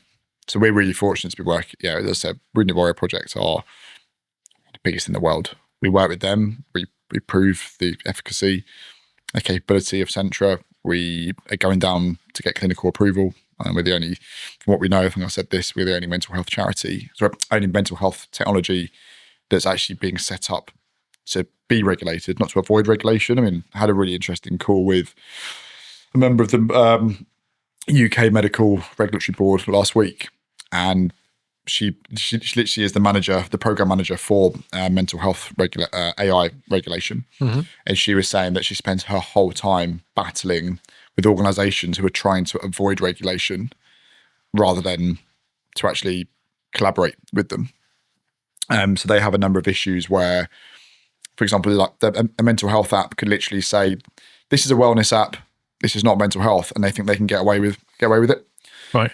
Whereas we are taking the hard road to get regulated. Because if our technology is regulated and it's used, it's going to save lives. If you try and cut corners, it's ironic because I was talking about deregulation earlier, but some things need to be regulated, and technology needs to collaborate with regulators, not fight against them. So, yeah, the way that these charities step into line, bad choice of words. These charities start to be open up to embrace technology is by when they see the success we're having with others. Mm-hmm. Oh, well, the Wounded Warrior Project is actually one charity I've benefited from in the past, believe it or not. An American charity, but the circumstance I was in and where I was just happened to be there. And so having them as an, I'm going to say advocating for you, but them being engaged with you is a good indication of how promising Sentra AI is. And I think, if you can help organizations be more efficient in this kind of stuff, then good. Get this one. So Coke, one of the patrons, has just put in the live stream chat. So as an example of money and stuff, David Miliband earned his earnings as president and CEO of the International Rescue Committee. So what do you think they were for 2022 fiscal year? Was he also involved with the Water Foundation as well? Oh, I don't know. But let's just concentrate on the one of the International Rescue Committee. Was it $400,000 a year? His salary? So his earnings were $1.2 million, £983,000, which included $150,000 bonus, a $50,000 housing allowance, and other compensation. Now, I am someone who believes that I've got no issue with CEOs of things getting paid a lot of fucking money. Yeah. Because that is what you need to pay to get that level of expertise. Agreed. There needs to be a line, though. There needs to be a line. Yeah. I feel like there's probably better options out there than David Miliband to run the IRC, right? David Miliband could have done that for $150,000 a year. Yeah, exactly. Yeah. Exactly. I think it takes a piss take. If he cared, he would have done it for $100,000 a year.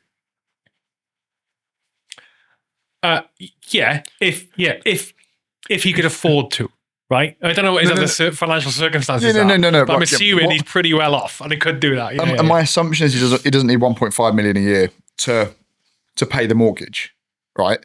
If you're head of a charity, your sole purpose is to drive the innovation or drive the quality and effectiveness of that charity. Could that $1.5 million have been better used in the charity or for him going on holiday? Yeah. Oh, yeah. That, for me, that's a prioritization question of the reason why a private company CEO gets that money, because they drive profit for the business, they drive innovation for the business. If you're CEO of a FTSE 100 company and you have, I'll use Elon again because everyone knows who he is and it's the big. He's just signed this $1 trillion pay package, so he has the opportunity to earn $1 trillion in stock and options if he hits certain thresholds. But what those thresholds are will actually drive $6 trillion in value for other people. So he only gets a slice of what.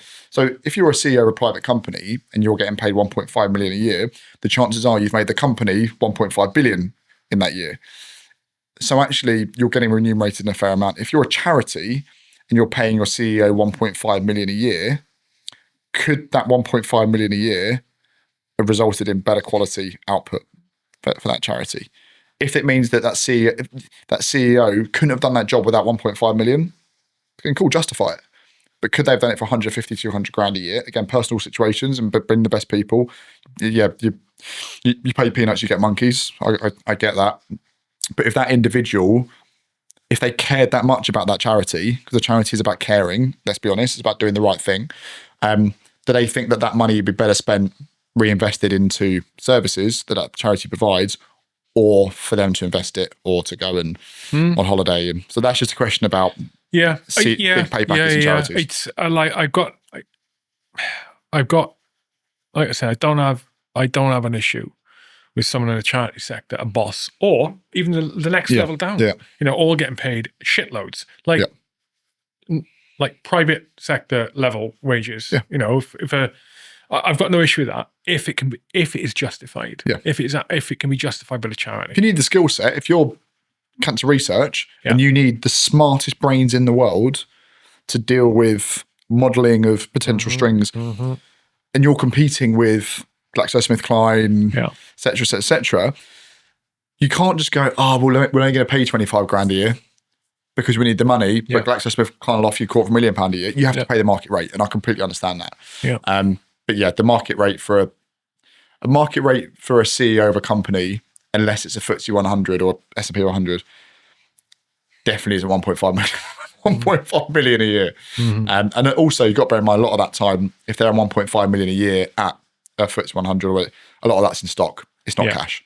Yeah. We're getting short on time. I know you've got a deadline, right? There was a few questions thrown in. A few questions thrown in for the end of the pod, but I'm not going to get through them all. So I'm going to pick and choose here. In fact, before we get onto that, because there's a bunch of AI questions in here. I'm assuming you've seen the film Her. No. Oh, watch that film. I've seen Ex Machina, which is about... Is it Ex Machina or Ex Machina? I call it Ex Machina, but I call it Ex Machina. But tomato. Phenomenal film, right? About the humanisation of AI, and I think that was so far ahead of its time. Yeah, brilliant film. Okay, so Her, is it's got Joaquin Phoenix in it. Yeah, it's got to be about 10 years old now. Yeah, maybe, and it is set in the near future. Yeah, AI has been very simple now. AI has been rolled out, and everyone's got like this AI chat person available to them, personalised to them. Yeah, and Joaquin Phoenix falls in love with his. Yeah.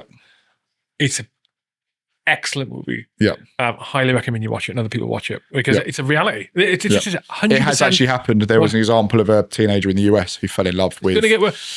We wait until robots become really lifelike, which is happening too. Yeah. And then you can buy it with the AI. Well, we've got one as Prime Minister.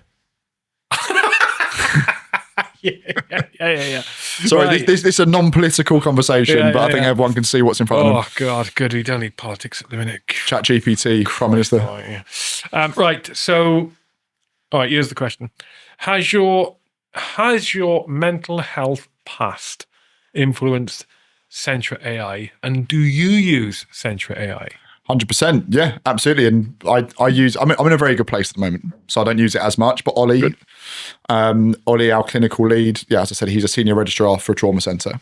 So he works on Sentra when he has free time, but he's also working in mass casualty events in Coventry Hospital, and he uses it every single day. Good.